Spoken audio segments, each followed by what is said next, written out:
to a spin-off of the MrWarrenHayes show, if you want to believe that. Yes, the MrWarrenHayes show gets its own spin-off.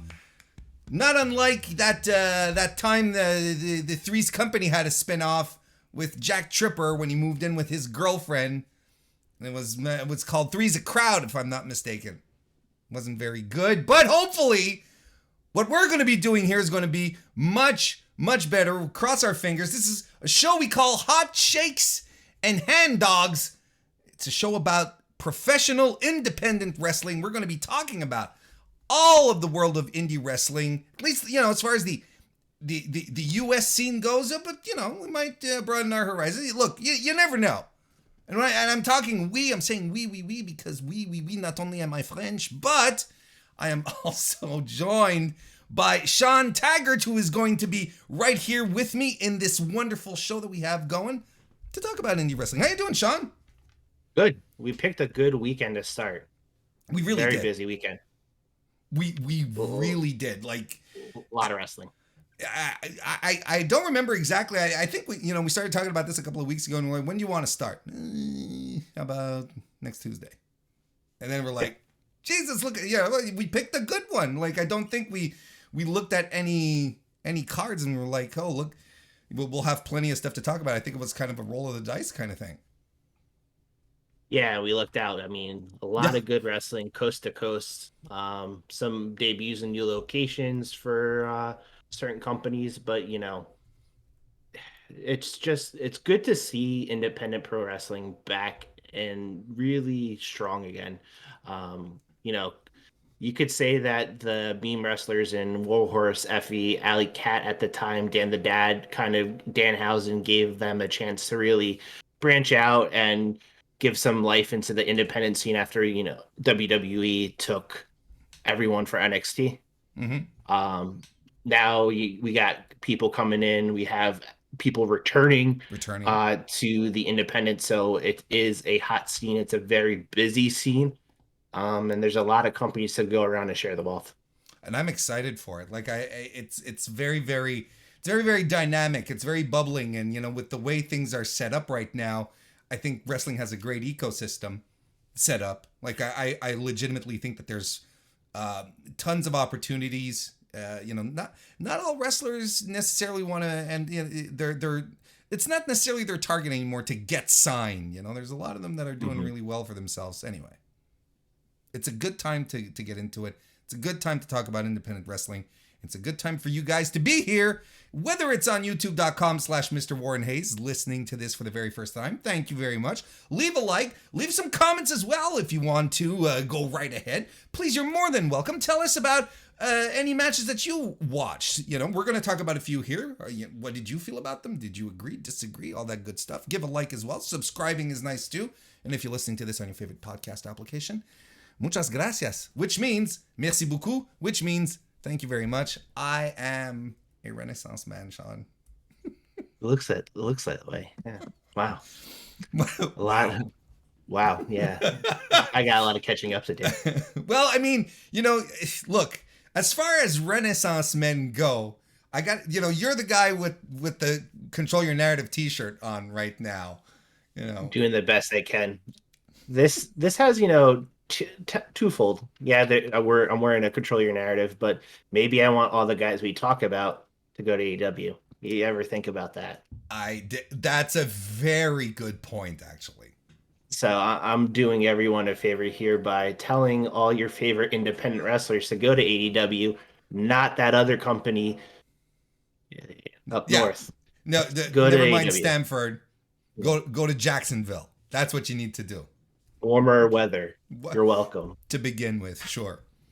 So so look, we're trying stuff out. It's the first episode, and we watched a bunch of wrestling this weekend. Sean and I are going to talk about it, and we'll go in chronological order. We'll start this one off by talking about the co-promoted Prestige Wrestling and West Coast Pro Savage Mode show, which happened this past Friday, March 11, 2022.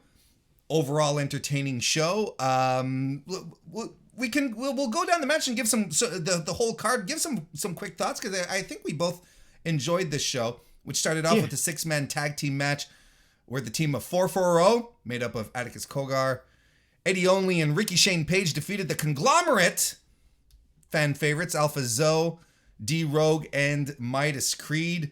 Fun little opener. I think as far as an opening match goes, Shawn, that was spot on. Yeah, I mean, this really got the crowd into the show. Exactly what you want to do to open up a show. A little fun 6-person, multi-person match here.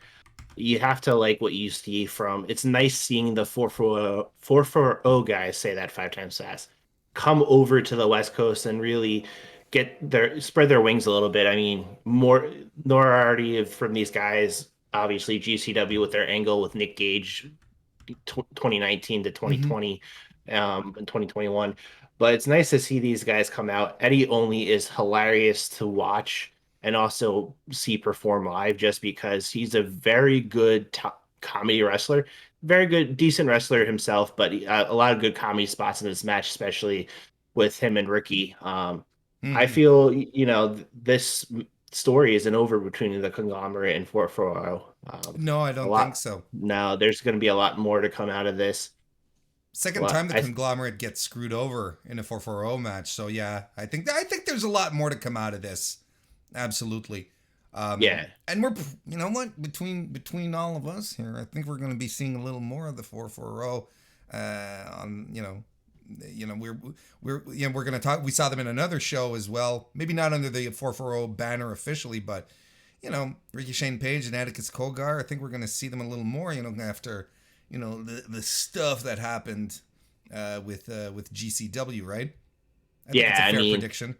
I think it's a fair prediction, especially Atticus popping up a little bit more across the scene now. Obviously, he has his own show this Saturday with Circle 6. That's his promoted show, Skewered. And then he's been added to ICW's WrestleMania weekend cards, and then some other shows in the coming weeks, months. So, yeah, we're going to see 440 spread their wings across the independent scene again.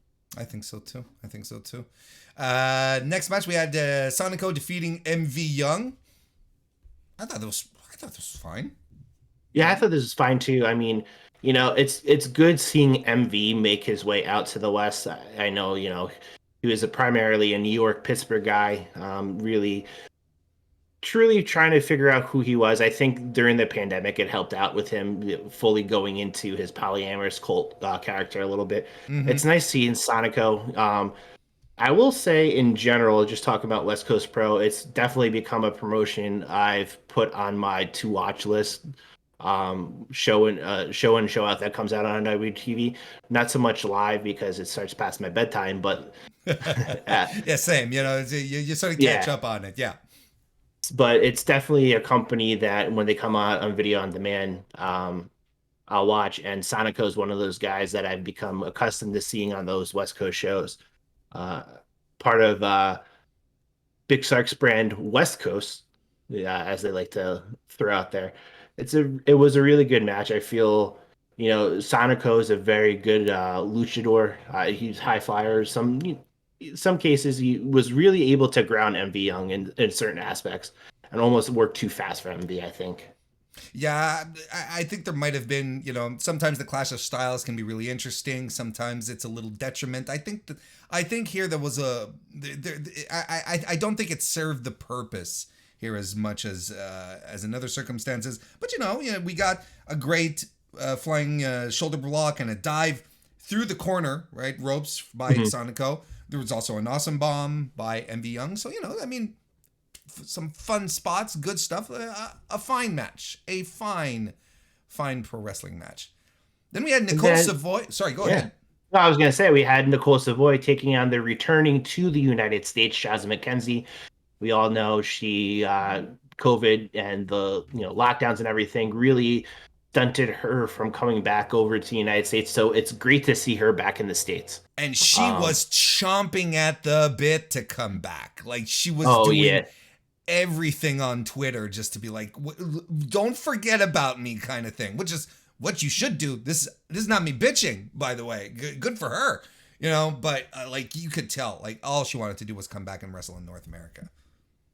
Yeah, and I mean, she has improved tenfold too. I mean, you look at what she's accomplished over her time at in Australia. She's really honed her craft. She's gotten a little bit more of a serious character now. Mm-hmm. Heartbreak core, Shaz McKenzie.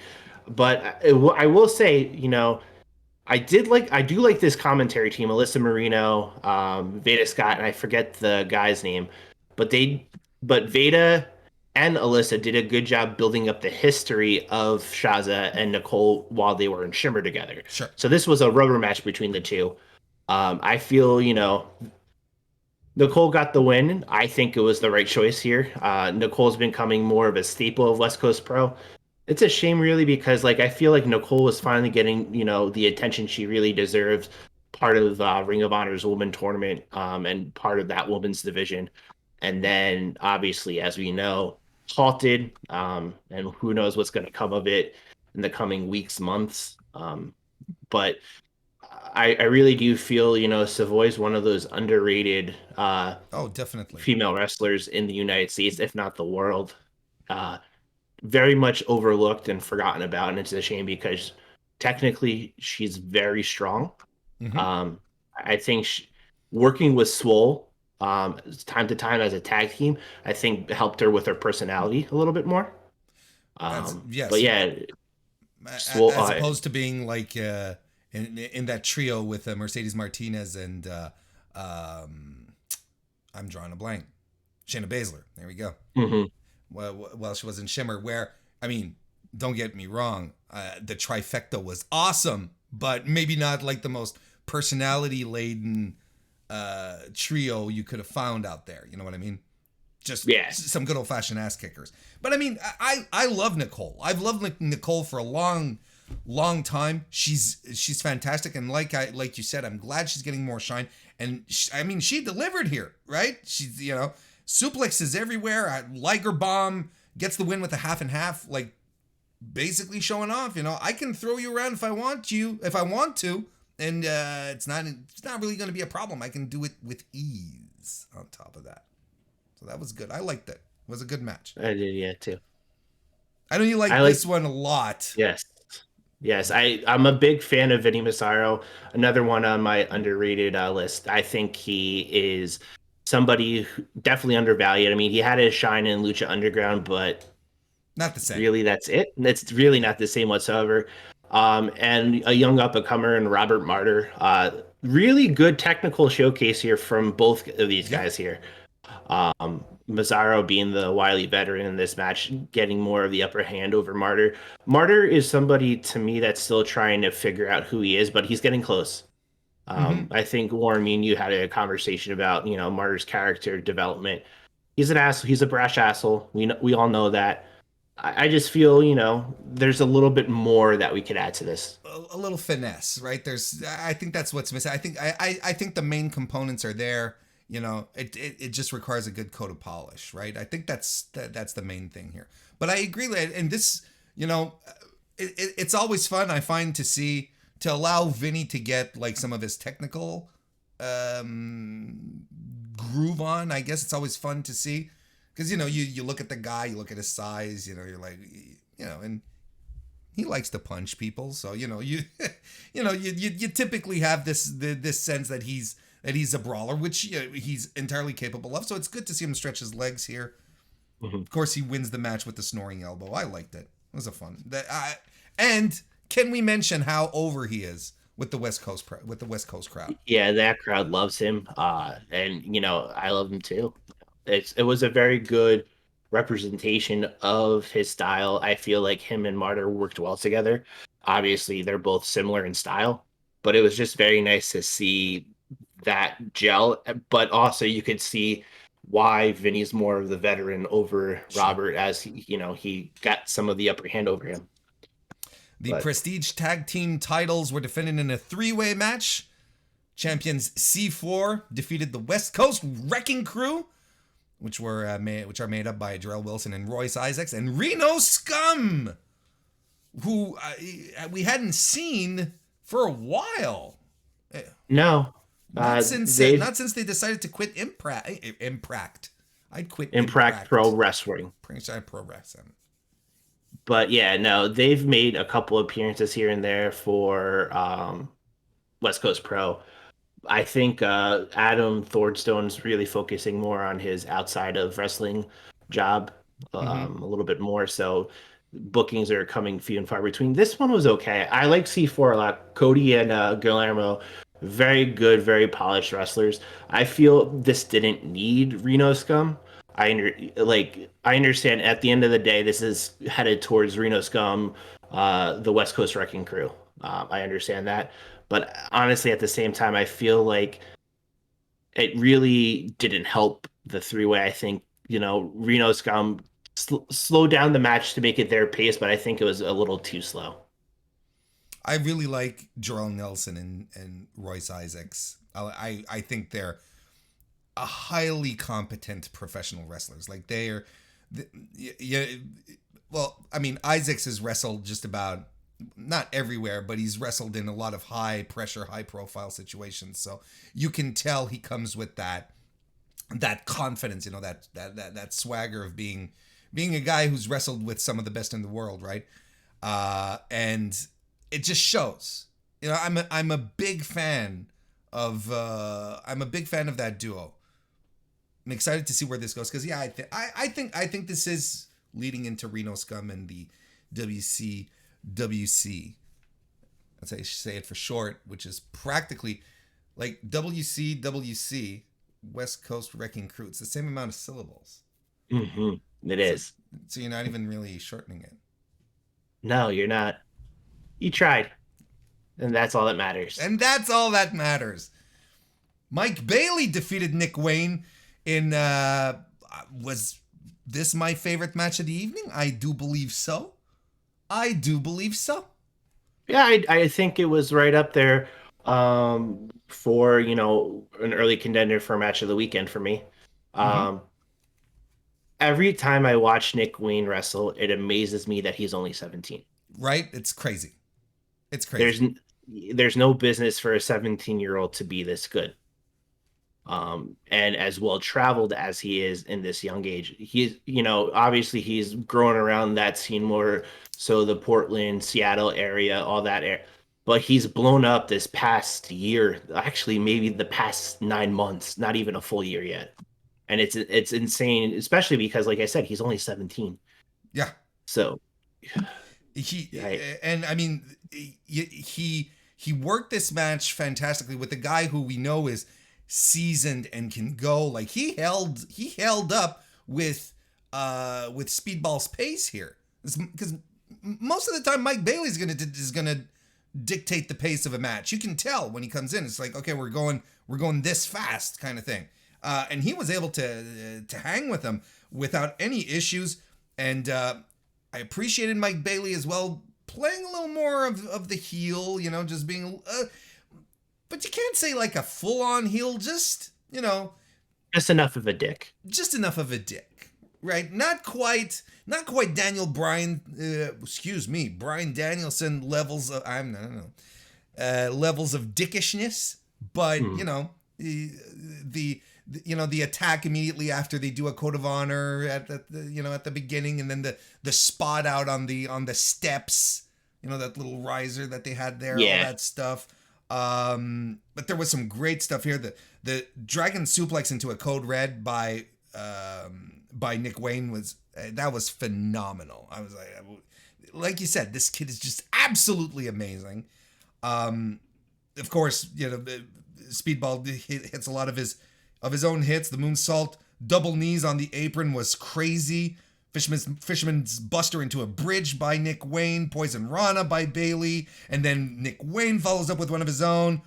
He hits a swanton, Fujiwara armbar, and it all ends with the Flamingo Driver by Mike Bailey for the win. Just a fantastic match. I thought it was great. It was a fantastic match. And we then follow that up with the Prestige title match where Alex Shelley and Titus Alexander fight, which, okay. I mean, Titus Alexander is another one of those like up and coming wrestlers on the West Coast scene. Came up with the likes of Starboy Charlie. That group of wrestlers. He has had some experience with Nick Wayne across the West Coast. I think he isn't at that level of a Nick Wayne or Charlie, but he's like close behind. You could tell that Shelley was just a little too much for him in the beginning of the match, Mm-hmm. but Which it once should be. it It's should. Alex Shelley, right? It's Yeah, like I feel like Alex Shelley should have that much of a momentum carrying him being, the veteran in this match and stuff like that. Makes a lot of sense. But this for me, like I don't think they clicked at all. It just took a while for me to get into this. I agree. By the time I did, it ended. Right.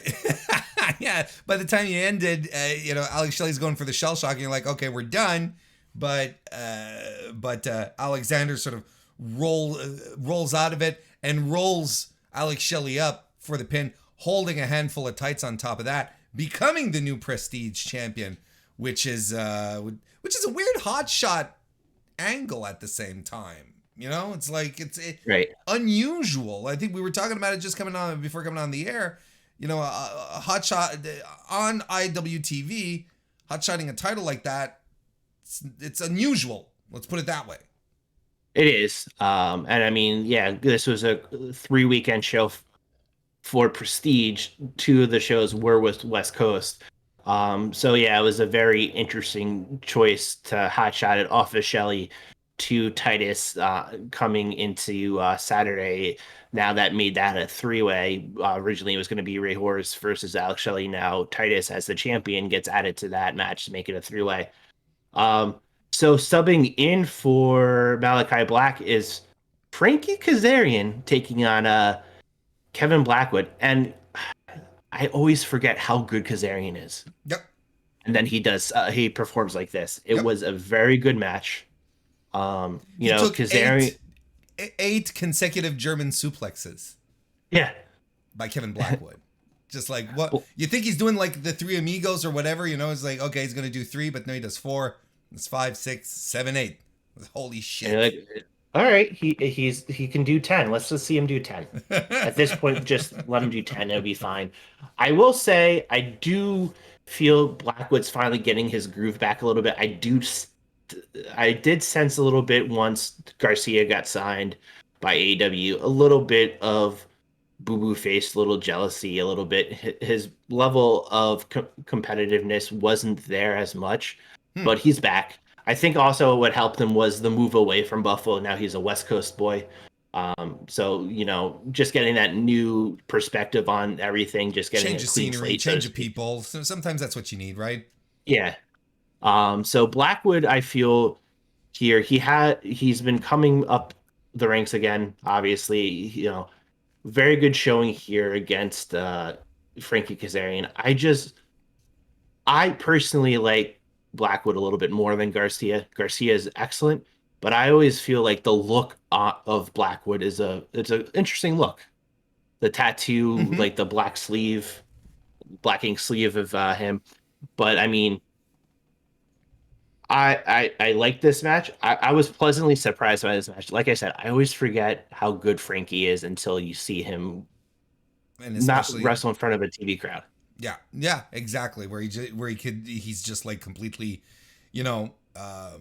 leash off and just do whatever you want. This was a very, very, very strong match and a fantastic lead into the main event, where Jacob Fatu, or we're just calling him Fatu now, right? I think. No, he goes by Fatu now, I think. Well, We can call him Jacob because we're polite. yeah. I'd never dare call him Jake, even if I'm not in his face. I'd never do Yeah, that. I would always call it Jacob. Who's Jake? He defeated AJ Gray to become the new West Coast Pro Wrestling Heavyweight title. There had to be a winner in this match on top of that. Very exciting stuff, and is exactly as hard-hitting and wild as you would have expected an AJ Gray Jacob Fatu match. This was fantastic. And I'm gonna go even farther than this. I know a lot of people really like, they love Fatu and MLW, but I feel like this is a kind of situation. I feel like this maybe like Kazarian, like when he's not wrestling for his boss kind of thing, and he's on the indies doing his thing. I find he's so much more fun. Like there's something just that lights up in him, and you're like, okay, I'm here for this dude. I will say him losing the MLW title did make me like him again. Obviously, with him going into certain shows, not showing up and everything like that. That was an MLW thing. Yes. Because now that's translated over to Hammerstone. He's had so. It's nice seeing him on the indies again, and also it's nice seeing him still portray as this badass heel. Just yeah, because exactly. I mean, granted, here, obviously hometown, family, all that stuff. He was getting a little bit more cheered over AJ, who's the outsider coming in, taking the title away from their company and stuff like that.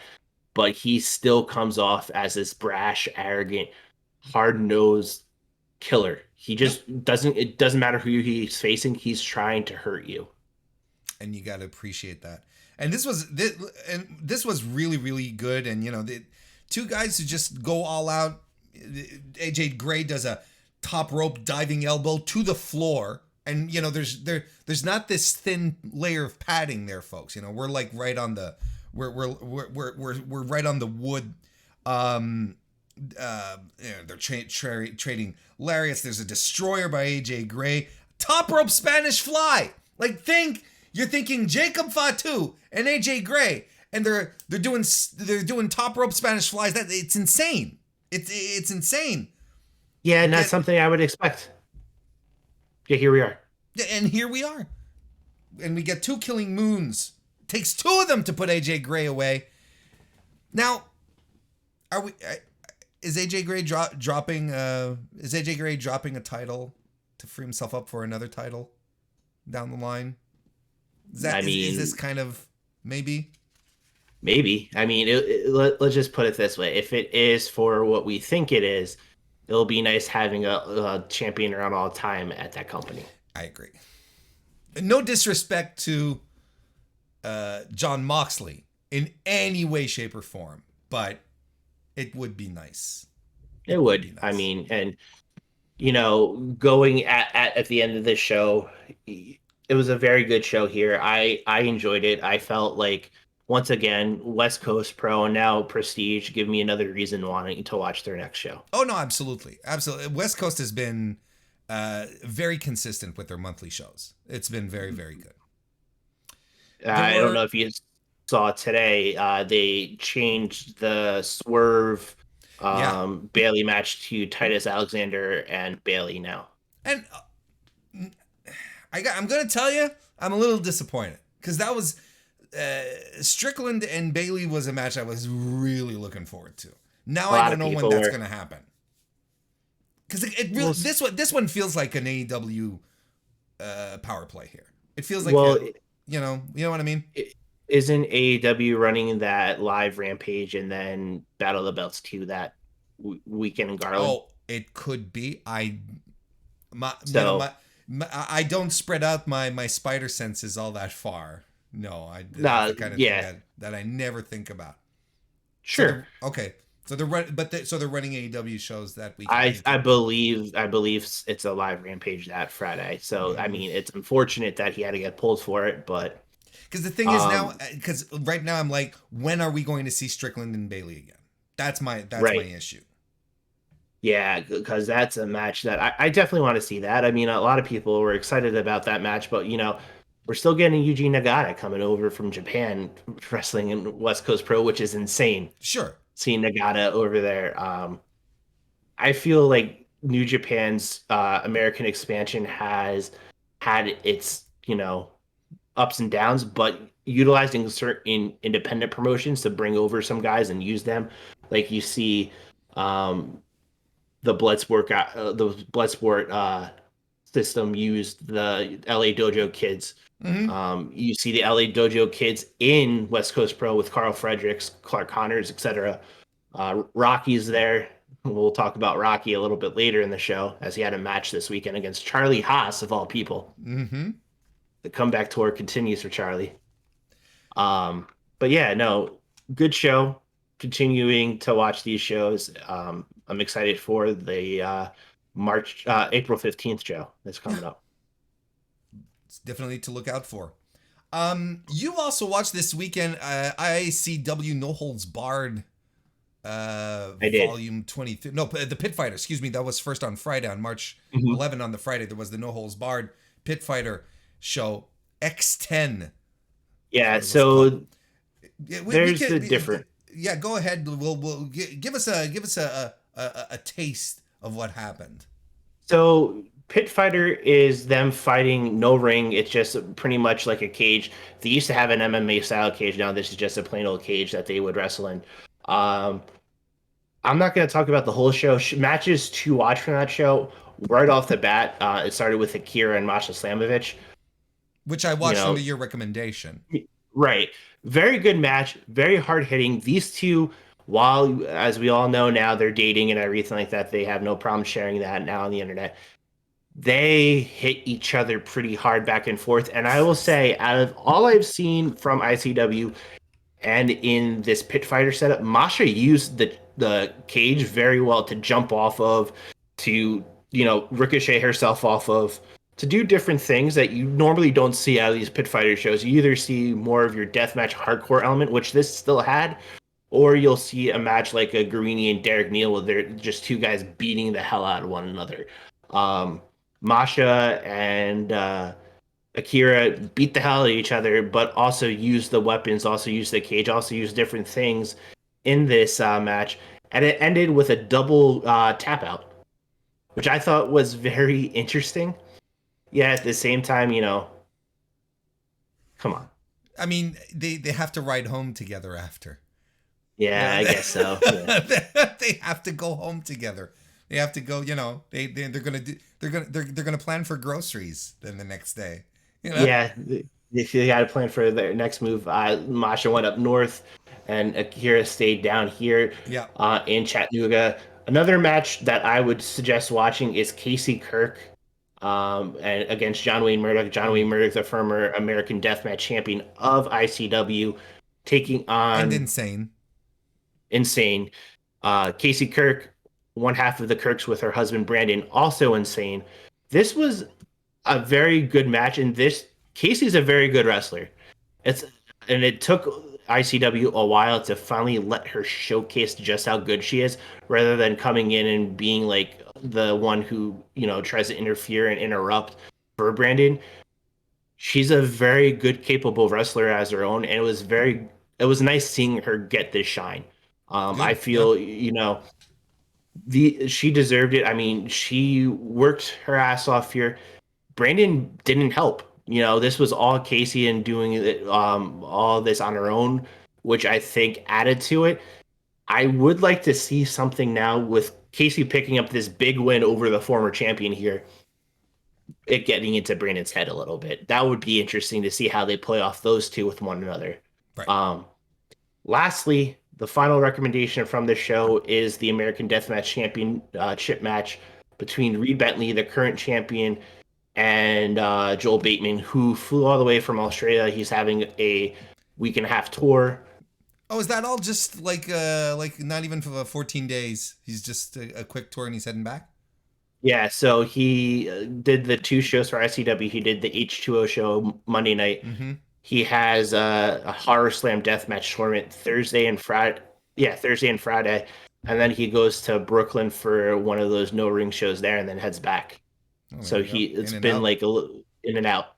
So this was a very good match. Joel is one of those, deathmatch wrestlers who likes to tell a story to build up to use of weaponry and stuff like that. So he's not really going after and using all the weapons all at once, which is something that you see in American deathmatch wrestling, where you see these guys just beat the shit out of each other with glass tubes, chairs, whatever the case, whatever they could find around the ring, in the crowd, whatever. He builds up and uses those weapons. Very nice. He gets to the point where it looks like he's down and out, but he hit off the cage. He hit a swanton through a bed of light tubes and a table on Reed. A headbutt later, new ICW American Deathmatch champion in Joel Bateman. So There you go. So he's so probably gonna hang on to that for a while then. let's talk about Saturday's show. We'll Oh, just okay. jump right into that. Let's jump to Saturday's show then, because there was another ICW show on Saturday, which was the one that I started saying, No Holds Barred, number 23. So I don't this think you one, cared for this one as much, right? no, and this is my and I'll talk about it as we go around. This was in the chains. There's no ropes. It's just chain rope, and it hurts. Obviously, we've seen a couple of shows where people try to get onto the top and fall over because that what they have isn't sturdy enough. Mm-hmm. But I did find it interesting. Akira and Joel Bateman were scheduled to have a match. Obviously, now it became a title match with Bateman becoming champion. And here's my thought. Okay, so your champion is opening the show. You have a number one contenders match that's probably going to close between Eric Ryan and John Wayne Murdoch. Okay, so Joel's going to defend it again at the end of the show. Like already going into this, You something's see going the to happen pattern. with the title. You see the Right. pattern. So Joel retains here. Another good match where it told a story. Use of some of the weapons and stuff like that were very nicely. I feel Akira needs to be in these types of matches with somebody who can hold their own and also guide Akira, because Akira has the tendency, and I think this is him still learning and still understanding a good pace of a match, where he'll try to do too much in a short period of time, Mm-hmm. which Which is the is a typical detriment. trapping. Yeah. Yeah, it's a detriment. I think also because of the style that he primarily wrestles in, the deathmatch style, he feels like he needs to get all of it in before somebody else does, type thing. Mm-hmm. So it was very hard for. It was very nice to see him getting,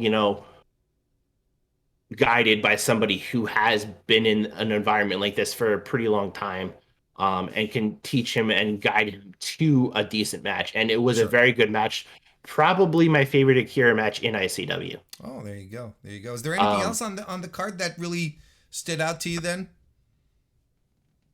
so Cruel faced Schlack, which was just a disgusting snuff film style match, and Eric Ryan defeated John Wayne Murdoch to become number one contender in a weird finish, which then led to Eric challenging Joel Bateman, and Eric Ryan is now your new American Deathmatch champion. So they're not risking sending the Australian back and the belt never coming home again. Well, what's interesting is after Joel's initial match against Akira, promoter Danny DeMonto comes out and announces that they're going down under. Oh, there you go. There you So, go. so they could have done something, but whatever the case may be, They decided it to leave just, it as is. yeah, it just runs into the same trap style that you get from if you watch a slew of these shows all at once. It's very predictable. It's a lot of the same, so it's an acquired taste. Sure. So now we so that was those were the ICW shows. Mhm. If you were to recommend, would you say would you recommend any show over the other? I would recommend matches over shows. So I would recommend um, Akira and Masha from Pitfighter X10, Casey Kirk and John Wayne Murdoch, as well as Reed Bentley versus Joel Bateman from Pitfighter X10. From the No Holds Barred Volume 23, Akira and Joel Bateman. And then Eric Ryan, John Wayne Murdoch then follows up with Eric Ryan and Joel Bateman. Let's keep on the topic of Saturday then, March 12th. We got GCW Astronaut that we both watched. We've had this conversation again, you and I. I think it's safe to say that ever since Hammerstein happened, GCW has just been hitting it, right? All of the shows they've been putting on have all been very, very fun shows. Yeah, it almost felt we've talked about this too, and I mean, Hammerstein was just a setup for their collective weekend. If you want to look at it that's the long Yeah. game from it.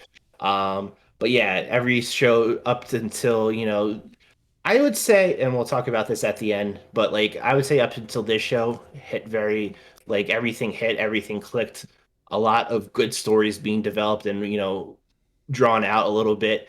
Um, Fun fact about this show, there's a 55 year age difference between Mike Jackson and Nick Wayne, or myself and Warren, depending on how you want to look at Hey it. now, wait a second. But I think it might be the biggest age gap on a wrestling show of all time. I I think. think so too. I know we were talking about it, and then I saw that tweet about the 55-year age difference. I have to think that is pretty big. I, Um, like for active competitive. I'm not talking like having fucking Iron Sheik backstage while Matt Hardy is around. Not that kind of stuff. It's like right. two guys actually wrestling. Competitors. It's got to be up there. And Nick Wayne actually opened up the show because he flew in from San Francisco out to Atlanta. By the way, GCW in a brand new venue for them anyway. hmm Center stage, and you know what? It looked beautiful. Fantastic. I did like the way that they had the hard cam set up. I liked how they added the cages around there too to for some of the Right. areas, so nothing really crazy would happen with fans and the wrestlers. But I just liked the way that it was set up because usually Ring of Honor runs it where the hard cam is on that back wall because there's that entryway that they have that comes Mm-hmm. down from where the hard cam for GCW was. I feel like you felt a lot more, that you felt the bowl a lot more in this setup here than when we'd see it in like you said in Ring of Honor. If anything, I was like, man, it's like I hate always like calling back to Hammerstein, but this kind of looked It better. looked more intimate, and then at the same time too, I just feel it was a clearer, crisper picture throughout the entire night too. Yeah, Like it was a you very could, very well produced show. I will say that this is probably what GCW wanted Hammerstein to be without the timing issues of running on traditional pay-per-view. Mm-hmm. Mm-hmm. I agree. Um, but yeah, going back to that first match, it's Nick really Wayne good versus seeing AR AR, Fox is really good seeing AR Fox. I right. miss seeing him. I know he's primarily, teaching in the WW4A school down in, or WWA4 school, whatever, down there in Atlanta, where he supplies some of the guys for Action Wrestling and other Southern independent promotions around there. But it was really good seeing him in the ring, and these two just gelled. Yeah, it I, just I, I everything worked. Everything clicked, everything worked, and it just felt like AR hasn't missed a beat from active in-ring competition. And again, we were talking about Nick Wayne just the night before with Speedball. Now he's in here with AR Fox, and he just grooves with everyone. He adapts, man. He's beyond his years. This level of experience, right? Just being able to work with different people, just out of getting out of a plane, heading over to the venue, and just put on your gear. Let's go. I think that kid's gonna be I mean, it's not even that hot a take. It's the tamest take of them all, but he's going to be huge. He's just going to be a He's going to be tremendous. huge, and it's great to see that Tony Khan saw that and already jumped on the opportunity to get him. I agree. Uh, so, I mean, these two, Fox, a lot of people emulate their style off of Fox, and I think Nick is one of those people in terms of the high flying capability that he brings to his matches. But he's smart with his flying capability. He's not trying to do anything like you see with some of the other wrestlers out there that are high risk, high reward type wrestlers that they crash and burn a lot more. Sure. Nick is very timely, and I think he learned that a lot from AR. If you watch, AR is almost similar in the sense where he's calculated with the risks that he takes, and it has to make sense for AR to take that risk. Um, so it was very nice seeing that in there. This was a very good match. I enjoyed watching it. Another good opener to get people excited for the rest of the show. which followed with El Gringo Loco defeating Ninja Mac, which is exactly the type of match you expect when you hear these two guys. Like, just cartwheels and flips and ridiculous stuff happening. Gringo Loco hits he hits a great top rope cutter at some point. Ninja Mac does his mind-boggling backflip handstand tope con hilo. Like, I don't understand how he pulls it off, but he does every time. And everything comes to a crashing end with an avalanche spinning sit-out power bomb by. Which the first time I saw that move from Gringo was a West Coast Pro 4-way, and he hit it on Nick Wayne. Well, there you go. So I mean, that's a great move. It always surprises me when it comes to Ninja Mac trained by Booker T. Mm-hmm. And also he was in Cirque du Soleil. So a lot of the athleticism, a lot of his, movement and stuff like that comes from the Cirque du Soleil. Now, go ahead. Here's the question I posit to you. Ninja Mac, masked, right? Mm-hmm. Is he Reginald? Is he Reggie? I'm starting this up now. Cirque du Soleil, so on and so forth. Reggie wrestles on Monday nights. He's free on his weekends. Former Cirque du Soleil guy. Yeah, but I'm just saying. I mean, look. I wonder if they know each other at least. Oh, they probably. Well, you'd be surprised though, because the Cirque shows, there's like 18 Cirque du Soleil shows, and there's like in Las Vegas, there's like 7 of them running at the same time. Yeah, there's a bunch of different ones out there. It's insane. But look, Ninja Mac is going to Japan soon, so if we don't see Reggie on WWE television during that time, why? Mm-hmm. We'll know why. I hope he enjoys Noah, because obviously he would be a nice shot in the arm there. Oh, look! Hey, they need more guys. They need more guys to job out to Muda now. Because all the real stars are done jobbing to Muda. Nakajima doesn't want to job to him anymore, and Keno. They're all done, yeah. Ninja Mac also was over the last weekend the WXW Shotgun Champion. He won it during 16 Carat weekend. So congratulations to him. He lost it the day after, but hey, still won it. That's all that matters. We go into the sports entertainment section of the evening, where we go to Matt Cardona, who's there to remind everyone that he has created GCW. If it wasn't for Cardona, there would be no GCW. But taking on the 72-year-old Action Mike Jackson. Every time I see Jackson wrestle, I'm just blown away that he could still do this and do what moves that he's been doing. People say, but I look at, people saying it's like, I hope, I don't even look as good as Mike Jackson does, and he's 72. Brother, I didn't even look as good as Mike Jackson does at 72 as when I was 22.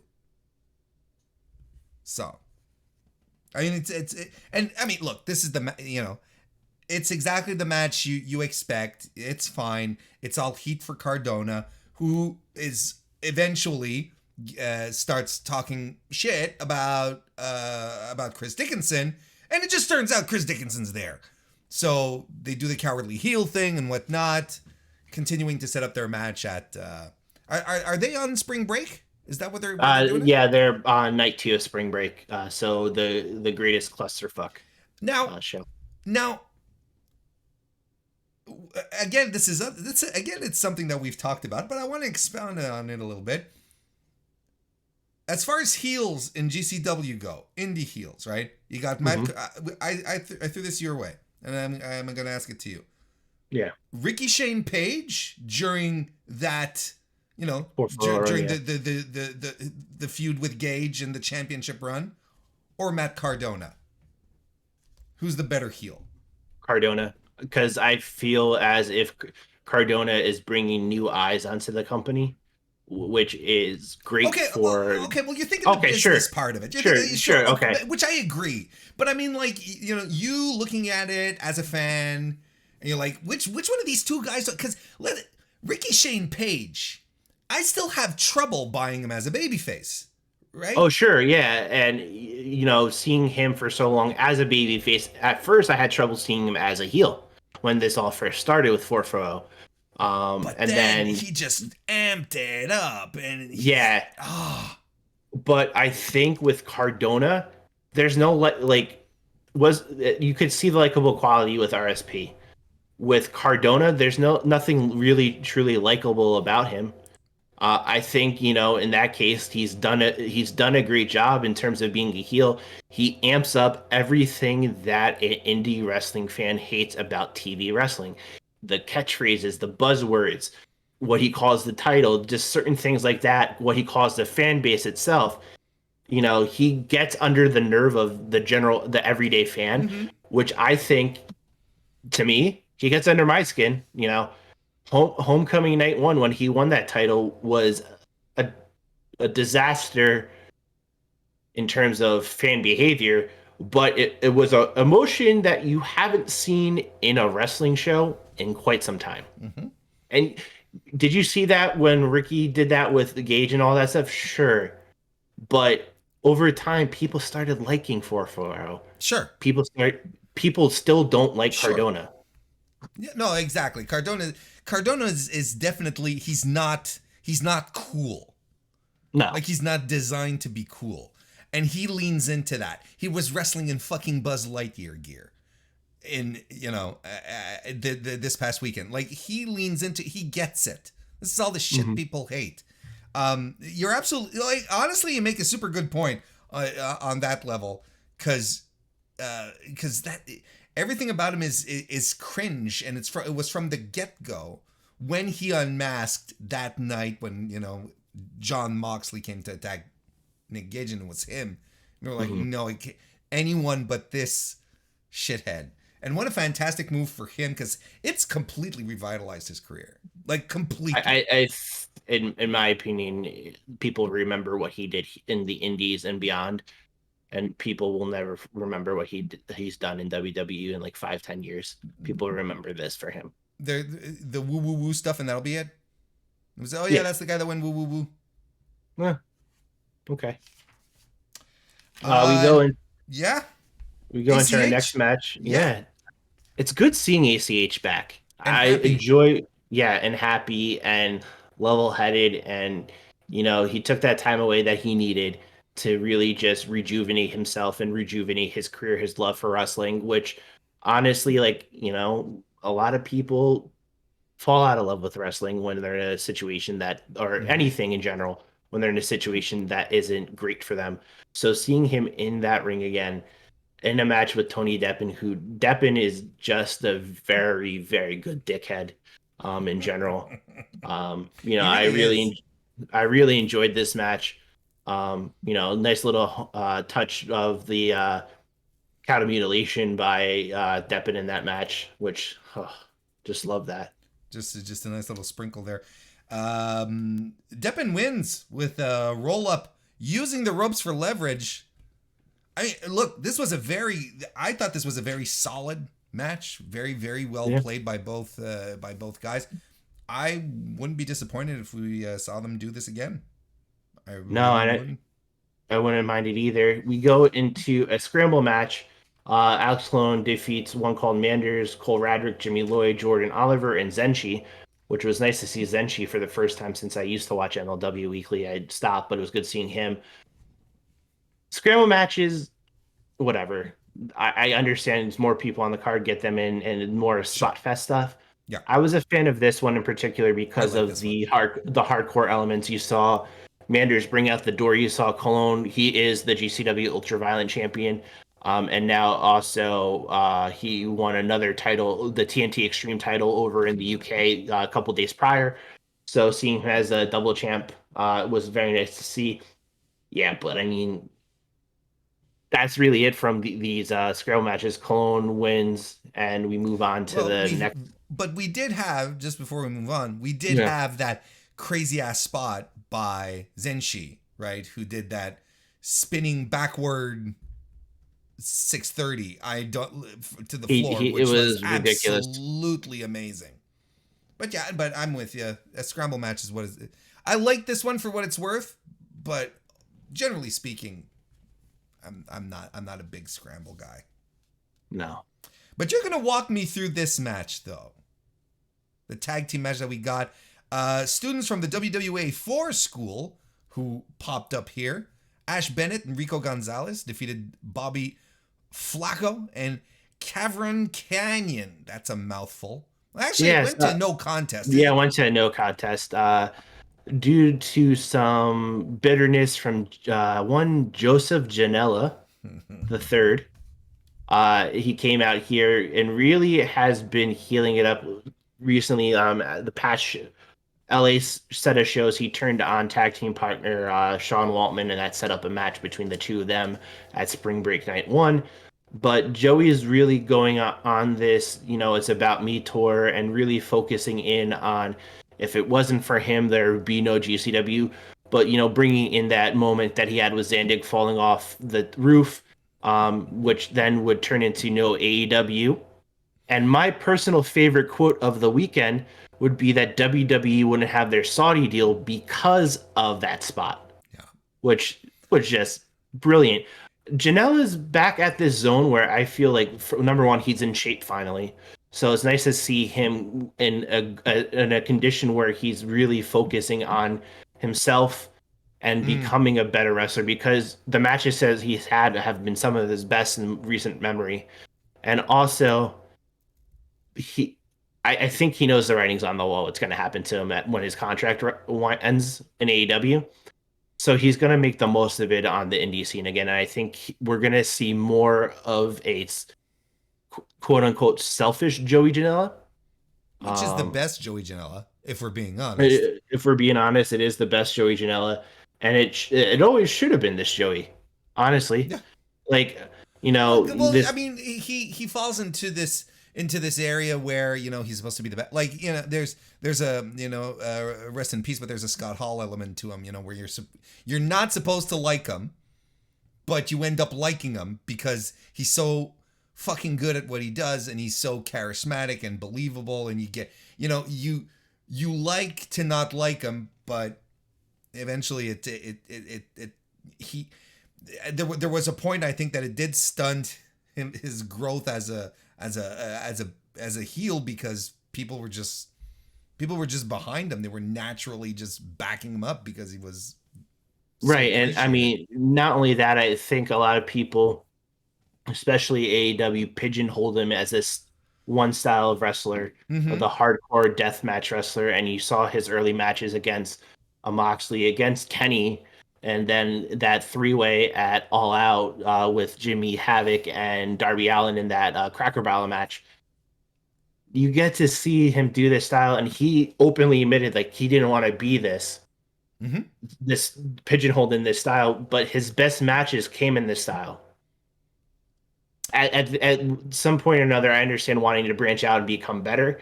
I will say he's become serious about his body. He's become serious about him as a performer.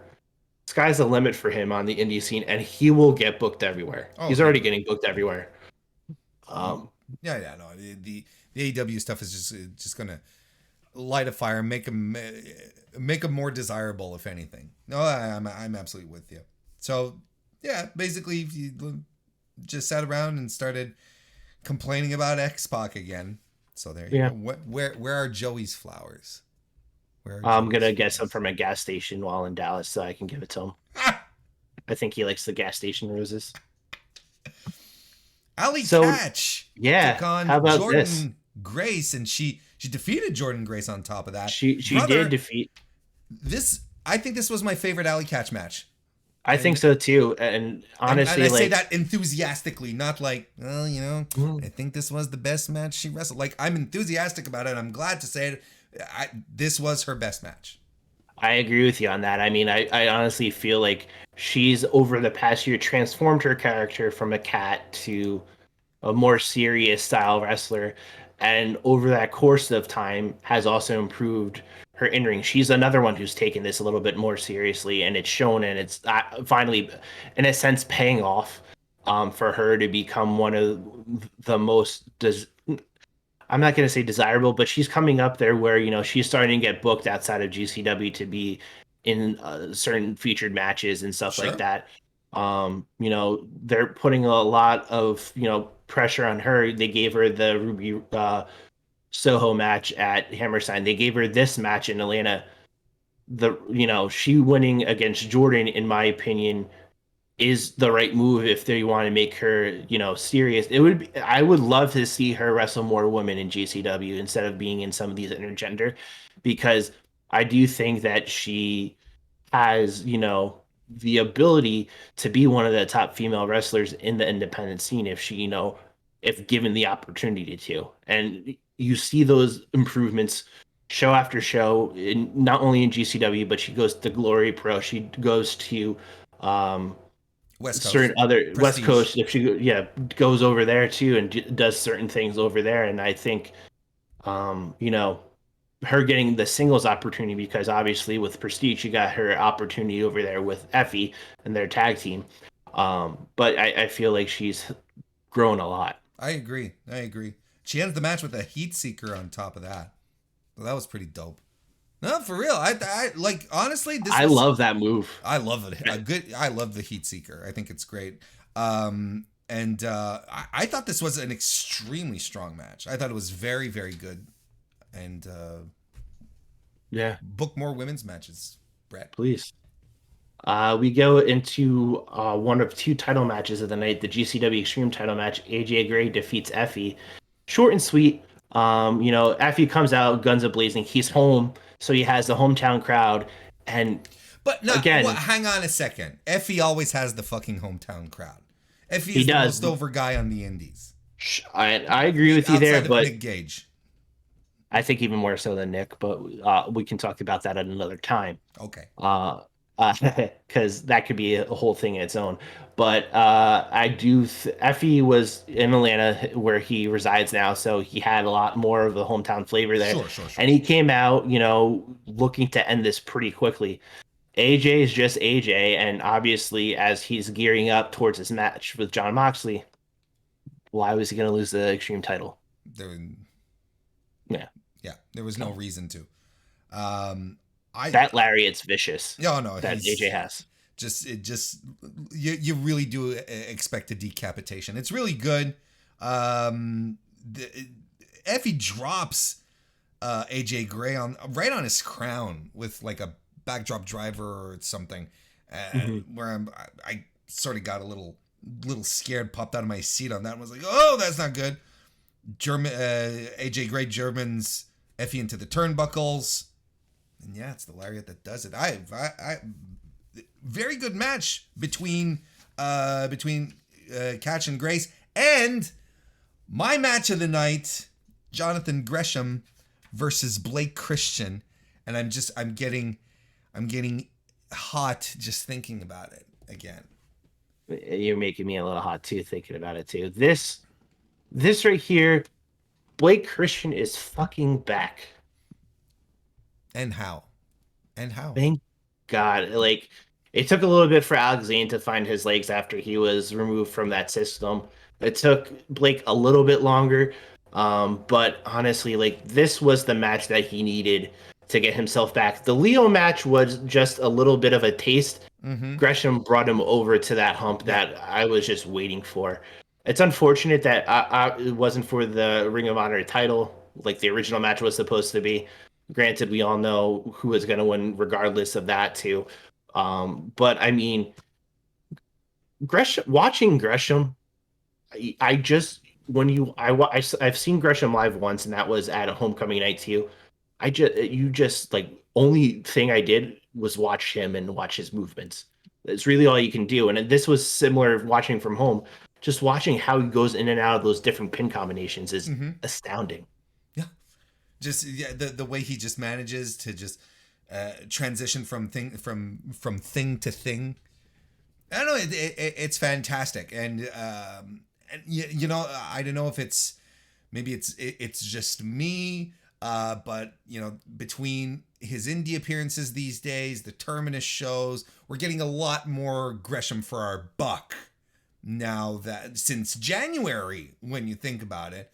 Yeah. Since the first Terminus show, he's been wrestling quite. We're going to talk about Jonathan Gresham again in a few minutes, which is, you know, not a bad thing. But this match here, just absolutely fantastic stuff. And you'd think it's like, you know, and yes, you get the outstanding high flying action of a Blake Christian, but like you said, I think here he wanted to prove something, if not just to himself, that he could work, you know, for better use of a term, a pure match, right? Mm-hmm.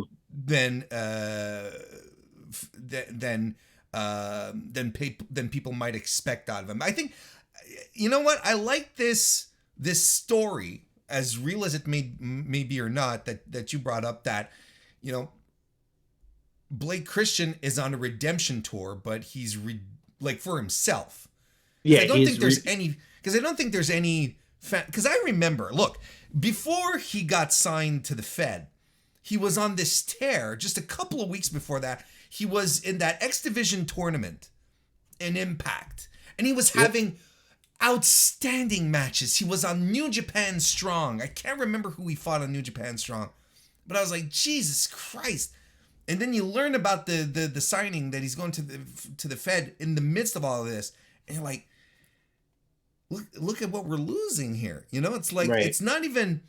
The point being is that I think the redemption tour, if you want to call it that, is really for himself, to prove to himself that he can do this and that he can elevate his game outside of, you know, a $1 billion company that'll just pay him to sit in catering until they need him for a funeral angle where he'll say one line, right?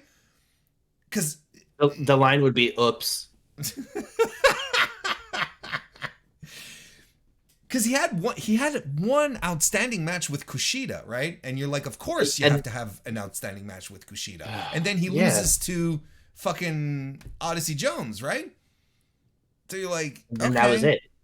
And, you know, the guy's not dumb. He gets released.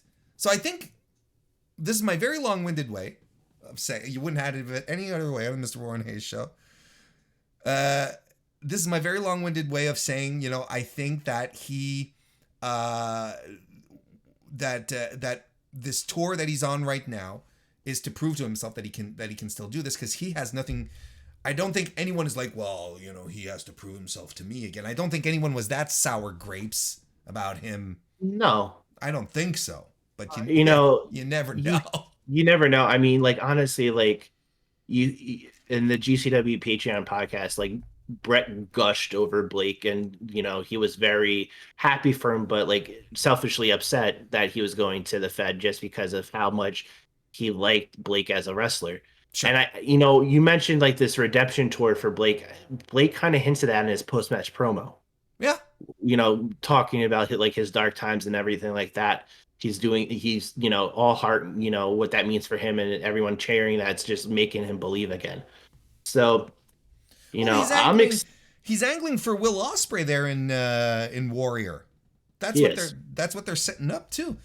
Are you kidding me? Like, regardless of what you want to look, you know, Will Ospreay always comes with a certain amount of baggage, right?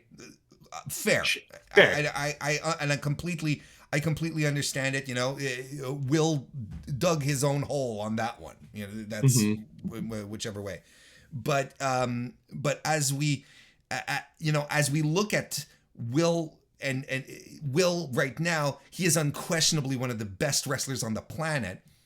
And you're gonna slide Blake Christian in there, and they're gonna have a match, you know, somewhere in Chicago, in the Chicago area.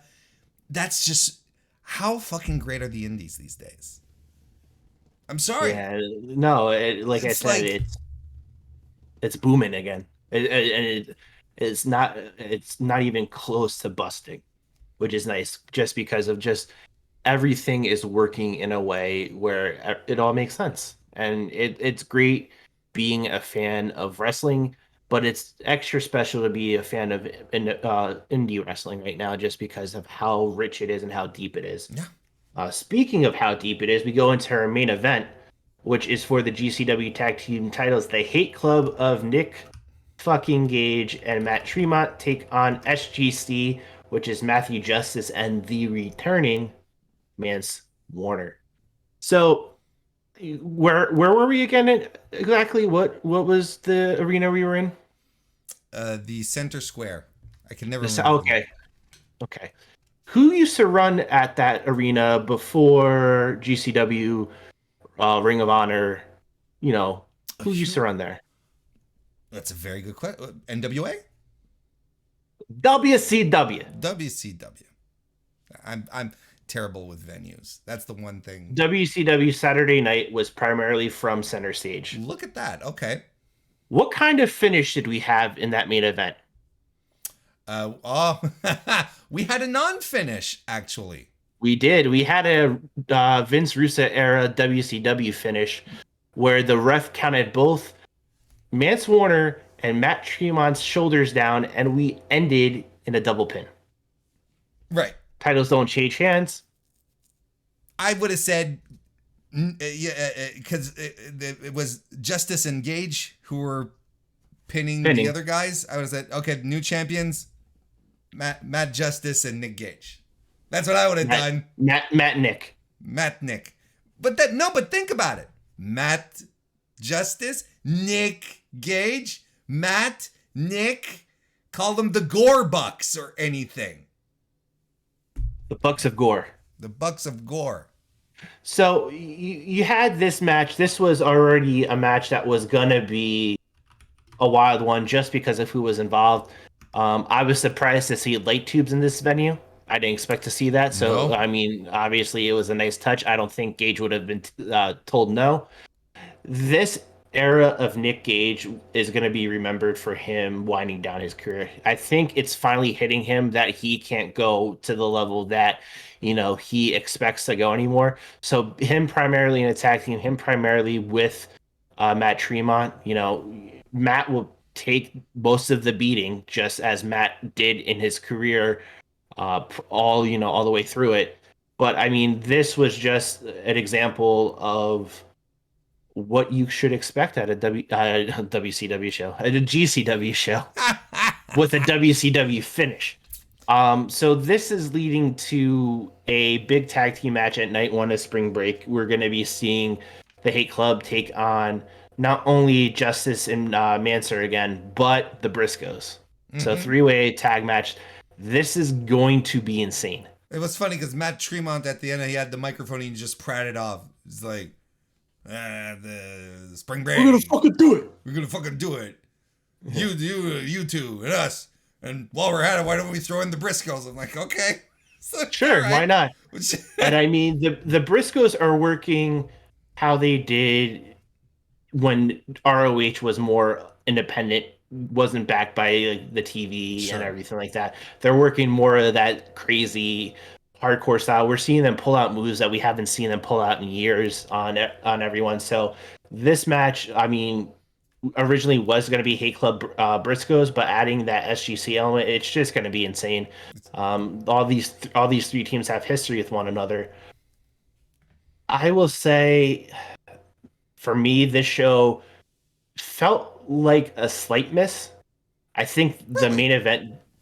Okay. The main event took the wind out of a lot of people's sails. I agree, myself included. You mean the finish? The finish did. The main event itself was what I expect. Yeah, it was a fun brawl, you know, but the finish just like. Yeah, no. The finish did feel weird. You're like, oh, really? Oh, what's? Look, I think referees, and this is regardless of the promotion. Referees counting when both guys' shoulders are on the mat is stupid, and you have to stop that. I don't know why a ref does that. Not only that, but you had the ref at the outside who was there just to clean up debris. Tell the ref what happened. You're there cleaning debris. You're not there to ref the match. The ref they just end up looking stupid. No one wins in this. You know, there's nothing there. I don't bring me a Dusty Finish any day above this kind of shit. Yeah. I actually really liked the show. I thought it was very, very good. Despite because for me, my main event was Gresham versus Christian, I which I think people should go out of their way to I see. like that match, but I think I like Grace and Allie a little bit more. It had a lot. It worked on such an emotional level and was really, really good. I agree. Like, Yeah. there's tons of great stuff on this show. Like, there's really, really tons of Nick Wayne and AR Fox, ACH and Tony Deppen, the ladies match, everything connected. I like this. I like the show a lot. I feel I liked it more than you did. Probably. That's fine. GCW, before the collective happens, they're going to the Roxy for one night only next Thursday, the 24th. No matches have been announced yet. Don't expect any to. It's going to be one of those. I think it's going to be one of those. I think my opinion is it's going to be a second emo night. Oh, could be like they did in New York. That's a good. Because they want to do LA. So on March 12th as well, we had the second of 3 Prestige West Coast Pro co-promoted shows, As Real as It Gets. Very quickly, Sean, because I didn't watch it. I know you did. I think you didn't care for it much. Give us an overall idea of your feeling of but quickly, because I want to get to the more juicier bit that we have left. Sure. No, I feel like this show, it just felt there. Like nothing was totally wrong with it, or nothing was like horrible about it. It just was their show. Like there's a bunch of matches. It felt long. Couple matches to watch in my opinion. Sandra McKenzie and Sandra Moon, Sandra Moon's making a name for herself in the West Coast. Coming up. She's a big wrestler right now for GCW's LA promotion, LA Fights. Mm-hmm. She's part of that S4TV crew out there with Ariel Noctis, Jody himself, and Lazarus. C4 and Pax Americana was a very good match too. Check that out. Also check out the 3-way match for the Prestige title, which Alex Shelley regained, against Titus and Ray Horace. Which why did we have that change?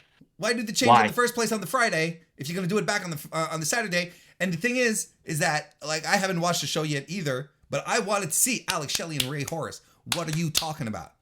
So why do we? I feel we got cheated out here, Sean. And a Dark Horse match, Alan Angels from the Dark Order, or the Dork Order, whatever you want to call them, against Robert Martyr. Very good. Martyr and Angels is very good on the indies before he got signed. Mainly a Southeast guy, but very good. Let's go to Beyond. Munky Business. Another the show Funky named Monkey after, is back. Yes. Another show named after a returning wrestler. They did the same not too long ago with Biff Busick with the Day 91 show, which I thought was amazing. And Munky Business, referring to one Angel Ortiz from the tag team that you might know as Santana and Ortiz. But we're going to talk about him in a little bit, because the show started with Marcus Mathers defeating Dustin Waller in the pre-show. Marcus Mathers, right? You got to keep an eye on that guy. You do. That Tremont student finally getting himself outside of the H2O promotion. You've seen him in Freelance Underground. You've seen him in JCW, GCW. Now we're seeing him in Beyond. Sky's the limit for this kid. Besides Austin Luke, another student of Tremont's, I think he's probably right up there in terms of a guy who will have it. He really does. The match officially started with a no disqualification match where independent wrestling champion AC Mack, fought Slade in a non-title surprise no disqualification match. He won't fight. Won. He won't defend the title in the Northeast based on his rules. The only time he did, now Uncharted Territories coming down south. Slade to me is the greatest thing in the Northeast indie scene right now, especially with Beyond. His whole name taking the whole screen when they come out. You saw them accidentally put it up when the rocket was When they about were to doing go the up. rocket, yeah. Yeah, I was like, oh, Slade's coming out. Let's go, let's go. He's just insane, He and really is. he's a Brian Myers trained wrestler who comes Brian from Myers. Okay, Critical. that's interesting. I didn't know that. No, no, he obviously, he's like they portray him like they keep calling him the Michael Myers, right? He's the psychopath. He can, and the brawler, the guy who'll just do anything to get a win. This was fun. I like AC Max bit. I like the idea of regional heels and regional baby faces. It reminds me of Brett in '97. Well, there you go. But I mean, like, even back in the territory days, that was the Mm-hmm. deal too, right? And that's Sure. it is. Like, AC Mack is gonna go. He's gonna wrestle at Action One, and people are just they're gonna go nuts. It's And gonna then be, he comes up to Beyond, and they hate him. and they hate him. And isn't that Shawn? That speaks to me as an old school, long time professional wrestling fan. I'm like, fuck, this is great. This is great. This is wrestling. Like, this to me is what gets people invested in a performer, gets invested into the different promotions that he wrestles in. Because why is he getting cheered here, but over here he's getting booed? Like, why? What's going on here? And exactly the Northeast versus Southeast feud right now through It's IWTV. great. It's great. It's smart. And it gets people more interested in what IWTV has to offer. Now let's bring in the West Coast. Let's bring in the Midwest. Let's make this crazy. Yeah, Let's yeah. make this a territory system again. And AC Mac is trying to do that with the Northeast, Southeast. Just imagine that spreading like wildfire. Fantastic, because it's working. It's It working is. right now. Anyway, Slade defeats Mac. Mac retains his title because he flew in on Delta, going back on Delta. First class. Kimberly, Hopefully. yeah, hopefully. Kimberly had her open challenge. She was supposed to face Layla Hirsch, who was pulled from the card, and who replaced her? Well, none other than the dependable Billy Starks. I feel like every time there's a woman who has to bow out of a card, they always call Billy, and Billy's like, "Yep, I'm there." Zelo Pro had a show where Trisha Dora, I think, was supposed to face Kylie during the weekend that she got the concussion. Who came in? Billy Starks. It's call Billy. When call Billy. When in trouble, call Billy. This was great. And one of the things that I paid attention to closely was the two of them, Paul Crockett, Sidney Bacavella, talking about how similar these two were when they first start. When, with Billy, this is really her first time, but really with Kimber starting and beyond, she had that same underdog attitude. Like, she was going against these guys like a Chris Dickinson, like a JT Dunn, like a Chris Hero, so all these bigger guys. And she's coming in, and we see the same thing with Billy elsewhere. It was almost like watching the two of them, Kimber wrestle in a mirror. It's right. But look, I thought this match was fantastic. I loved it, and I thought it was I liked it better than the Slade stuff. To me, this is where the show kicked off. Sure. Just fantastic stuff. Huge German suplexes. She hits a code red on Kimberly, who is she's not tiny. Good. That was a big power move right there. She gets suplexed into the turnbuckles as well, but it's the Swanton that puts it away. Just fantastic stuff. I like Billy Starks so fucking much, and this is a woman who has exploded in the past 18 months or so. I would say so. And I would say from the time of the collective last year in Tampa to now, she's a completely different wrestler. And it's insane. She okay. I think it's very fashionable these days to be very high on sky blue. Okay. And And, rightfully so, I think, in some you cases. know, I don't want to, you know, compare, like, feel like I'm comparing, well, they're apples to apples because of their age, because so, but I think there are comparisons to draw between the careers of these two women. And like I said, you know, I think there's something very fashionable these days about to be very high on Billy Starks, on Sky Blue. But in my opinion, Billy is a far more polished product than Billy Starks is. A couple of weeks ago, Christ, then Sky Blue. I'll get it right. You know, look, Warren, the ongoing long-term story of Warren's stroke continues here tonight on Hot Shakes and Hand Dogs.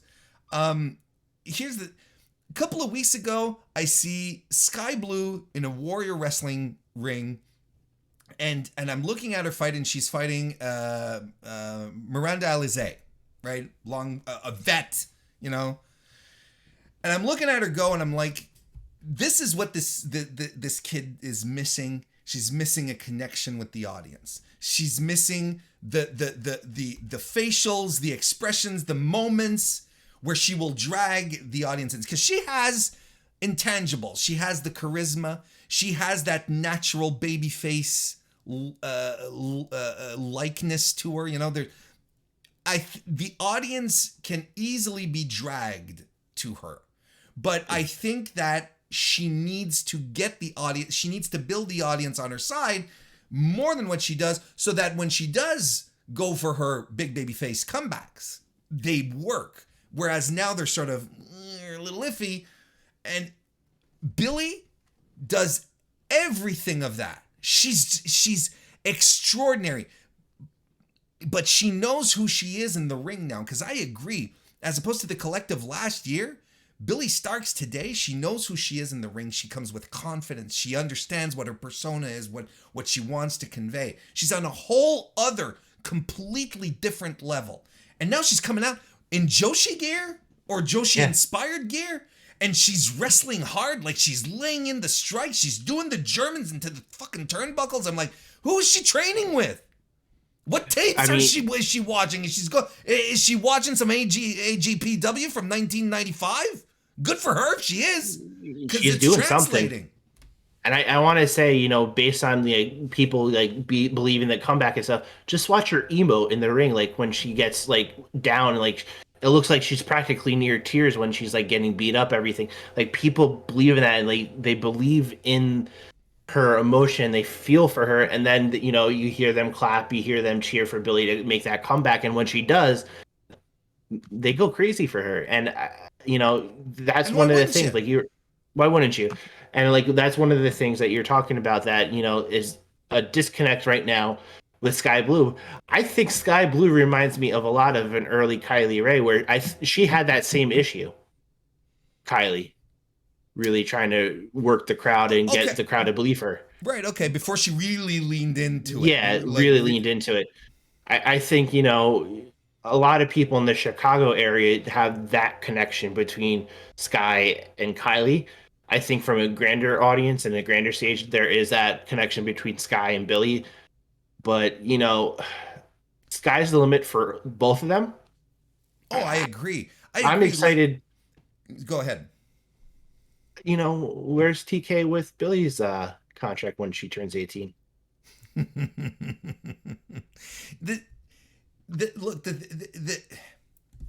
It's just it's odd to me sometimes when I look at the choices. But then again, like, we're not privy to all these conversations. Maybe TK, of course. Maybe TK has reached out to Billy, and Billy's like, you know what? Let me get my tour of the Indies. Let me go see if I can't wrestle in Japan for a bit. Let me go see if I can go get some TJPW in, you know, under the belt, and come back. And then, like, because honestly, there's, you know, and I know, there's that danger of being signed too soon, right? Oh, of course, yeah. You know, the Young Bucks predicted it for Ricochet, and look what happened, right? So, you know, make yourself undeniable at some point, then get signed. And I think, I have a feeling that might be Billy Starks' way of approaching it. I don't know if she'd accept a contract. Yeah, good, very All good question. signs point to TK at the very least reaching out to her, because TK is not a dummy. No. Not with the people. Not when you look at him picking up Lee Moriarty and fucking Wheeler Yuta and fucking Daniel Garcia. He's not a moron. He knows what's going on in the indies. So at the very least, he reached out to her. At the very least. Mm-hmm. And so that's why it's frustrating sometimes when I'm like, come on, TK, sign her. Well, I mean, there's two people involved here.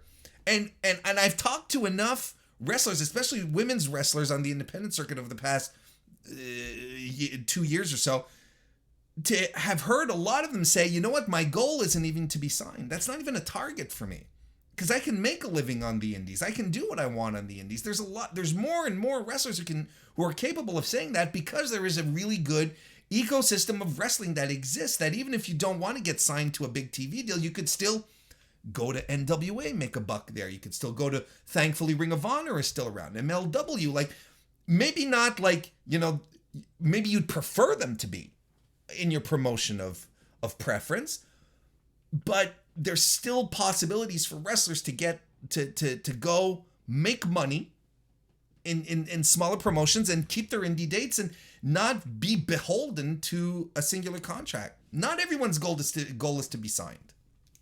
No, I mean, you see a lot of the people on the indies. There's Gary J and a couple other people with the group name Unsigned and Don't Care. Mm-hmm. So that's it. One thing, too, to point out before we go on to this next match, and this becomes a reoccurring theme in this show, Kimberly calls out Biff. She's never faced Biff, and she wants that match. I want to see it. Like, when's that going to happen? Of course you want to see Kimberly Let's make it happen. Biff Busick.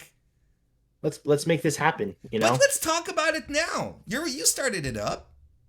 Yeah, so Biff came back, obviously, and he's, this hot commodity that came back to Beyond, and a lot of people feel the need, and we see Alec Price, we see, Willow, we see Kimber, we see all these people step up to the plate when Biff was gone and really, make Beyond Wrestling theirs in a sense.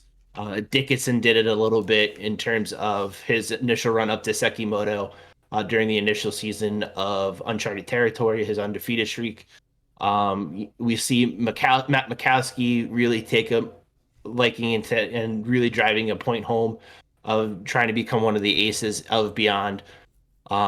Deppen, when he shows up there, he has a claim to, want to be one of the aces.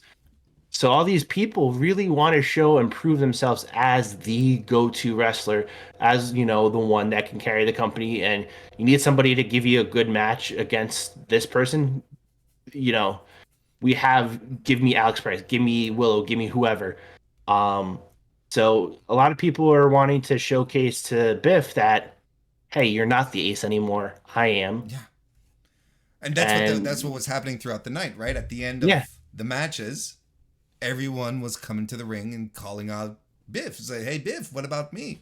There's a couple of exceptions, but there's a payoff to this at the end. We'll talk about it. Yeah, so our next match was a match that actually started because of something that happened at Final Battle 2021 between Brian Malonis and Max the Impaler.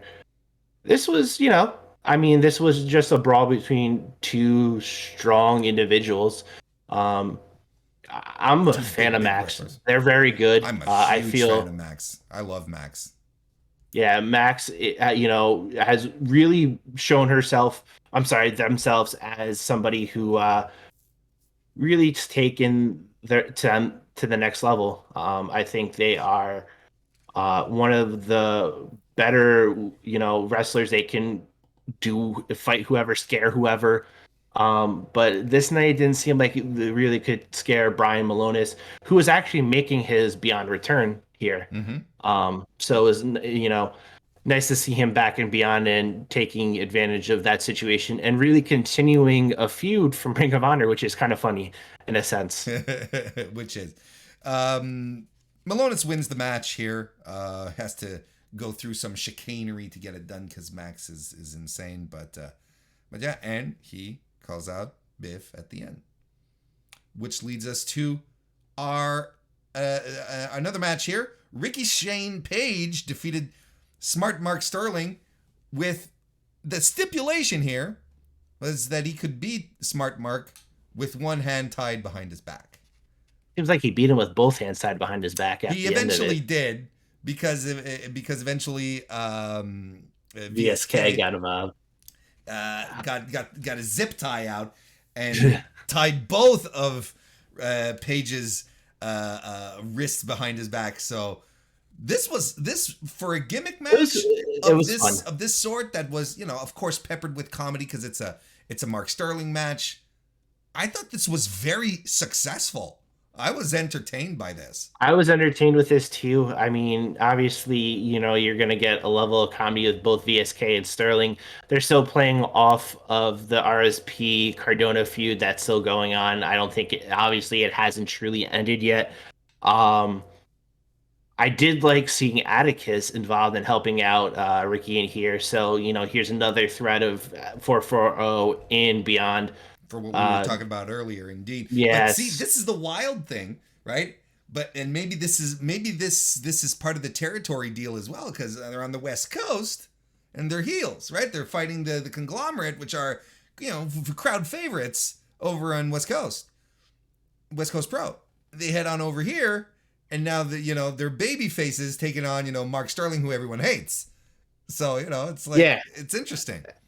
But I mean, also too, with Ricky being a Beyond original, him coming out to that We Couldn't Roll song by White Rabbits, he had that energy of, hey, I'm a good guy, guys. Like, let's have some fun with this.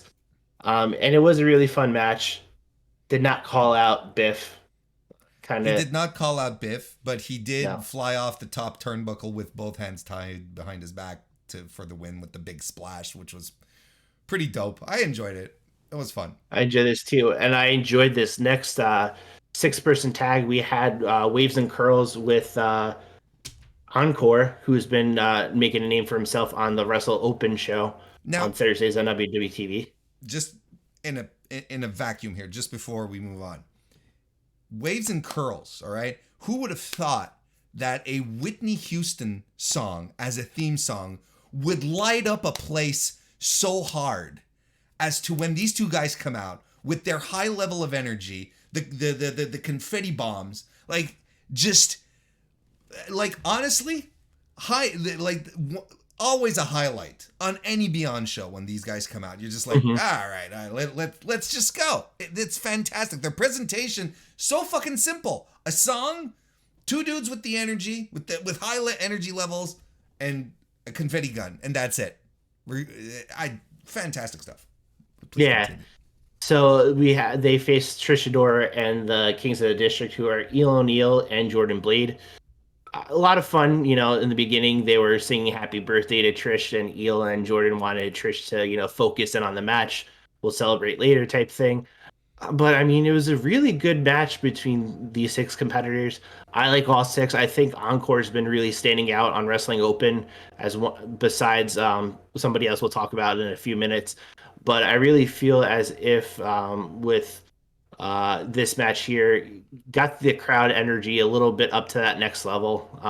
I feel like some of them were getting tired from the match after match after match, but this was a good energy, high energy match. Yeah, what they needed. Because the crowd was back into it.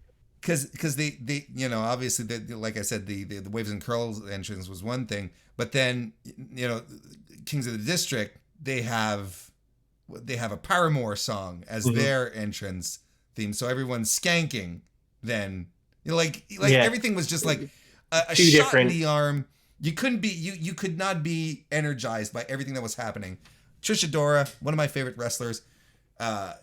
Jordan Blade, a great wrestler and a fantastic person. I've interviewed her like 3 times. Just a wonderful human being.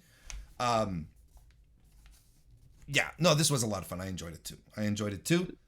That brought us into one of the marquee matches.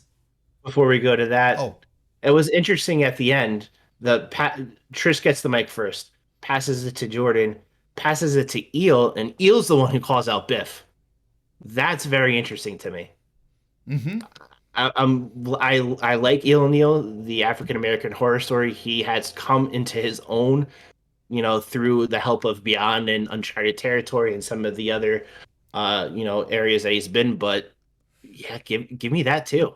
Why I think not? I think and I think it's fair for him to get a little, a little shine here because Trish is who she is. Like she's on a, she's remarkable in and about her own right. Jordan Blade has been tearing it up as well. Like she's been doing, Combat Fights Unlimited and so on and so forth. So she's been like very, very proficient on her own. Eel always feels like the odd man out, like the third wheel, like the, like the tag team partner to Jordan Blade, right? No, but for real, like, we're not going to start No, calling them the Marty yeah, Jannetty yet, okay? We're no, staying don't away do from that to that. him yet. Yeah. But I think this was cool, and I think that was probably by design, to be like, Hmm. you know what, let's have Let's Eel give. call out Biff. And you're like, yeah, give me Eel and Biff. Absolutely. Let Biff beat the shit out of him, but he'll bring out the best in him at the same He time. will. Yeah. So we go on to the match that this show was named about. We go to Jonathan Gresham and Angel Ortiz taking Mm-hmm. on one another here. And interesting to me, like, I just have to get out of my head that, they're doing their own thing on the indies. Like, it was weird seeing Santana, wrestle in singles matches for Warrior, and he wrestled Terminus. elsewhere recently, Terminus. So now we have Ortiz doing the same. So I just have to get out of that habit to, see both of them together. It's nice that they're getting out on their own. I think it's good for them to, still get those reps in on the indies when they're not being used as often Sure. on AEW, but also building their character and persona as singles competitors outside of a tag team environment. I thought this was pretty good. I think that again this was a bit of a clash of styles. Where it's like I don't think this was a situation where Ortiz was looking to try to meet Jonathan Gresham one on one. No, I'll wrestle my style of match. You wrestle yours, and we'll meet somewhere in the middle. This was fine. It was wasn't the blow away match of the year contender or anything. I wouldn't even say it's my match of the night, but it was a very, very good wrestling match. And that if you did sit down to watch the entire card, which you should, you won't get bored. This was good. It was No, good it stuff. was good. I mean, this was Ortiz's first singles match in Beyond in 6 years. So, it's been some time since he's, not teamed with either anyone in Team Pazuzu or with his normal tag team partner in Ortiz. I'm sorry, Santana. Gresham gets the win. Gresham calls out Biff. Trend continues. Then we come back from intermission with Channing Thomas and Sidney Bacabella. God damn, Sidney Bacabella is fantastic, isn't he? I I love love. him I just love everything about him. He's a very good commentator. Him and Paul Crockett riff together very well. Just some of the stuff he says is hilarious and just like very unexpected on commentary. And then he gets in the ring with this, this greasy, gym owner persona, which is Yeah. just fantastic. They defeated Little Mean Kathleen and Teddy Goods This is just yeah, yeah. Go ahead. building a Wrestle Open feud that they have. I think this is going to lead into the finale, which is coming up in a couple weeks. Ted Channing round two. This just built that along a little bit more as more of a storyline driven match. It was a funny comedic match in some parts, and one of them being, City going up to the top rope and them taking Channing and themselves down to the other end, him climbing down, going, vice versa, doing that whole thing. Um, I think this has made Channing Thomas a little bit more worth watching. The group with him and Sydney. He is from the main promotion Limitless, that's prestigious. That's managed by John Alba. I got to drop him in there. Who, but this was fine. Like I said, it served a purpose to continue their feud and probably build it up to the finale. Sure. And a good match to come back from intermission to lead us into Alec Price versus Masha Slamovich. He defeated her. But Jesus Christ. Oh. This was brutal. Look, here's the thing. This is one of the reasons why I wanted to do specifically a podcast on independent wrestling, because I don't get to say it enough on the other show. Masha Slamovich is probably the best wrestler on the independent circuit right now. Because she wrestles every weekend, 2-3 times a weekend. And every time she wrestles, she's wrestling like it's the last match she ever will have. She's ridiculously good. And she's good with the women, she's good with the dudes. There's nothing that woman can't do. She wrestles her strong style, her Japanese-inspired strong style type of wrestling that meshes so well, and she can do everything. I'm hard-pressed to think of anyone who is so consistent and pumps out so consistently great, fundamental, brutal, destructive matches like she does. Shawn, I'm excited. Every time I see her on a card, I get excited. And the thing is, she's just expanded into the deathmatch style of wrestling. Like, she's more of a hybrid wrestler now, where she does all these different styles, and she's done them well. Yeah. It's not like she's like growing into one style. She does the strong style. She does the submission style. She's doing this deathmatch style, which we saw her earlier in the weekend go against Akira in that kind of style match. She does the hardcore style. She's been going at it at like 120 miles an hour since she's come back from Japan. Yeah. But, she's getting the notoriety now. She's also a knockout in Impact Wrestling. So she's getting that TV time there. She's booked strong there. I mean, she took Deanna to the limit when they wrestled one another. And she's doing, she's looked strong even in defeat on the indies. Like, this is an example of her still coming off looking like $1 million. She goes to wrestle. And she wrestled AC Mack a couple of weeks ago. Yeah. And she's throwing him into the chairs. She's leaping onto him into the chairs, into the audience. Like, she never holds back. That's the thing.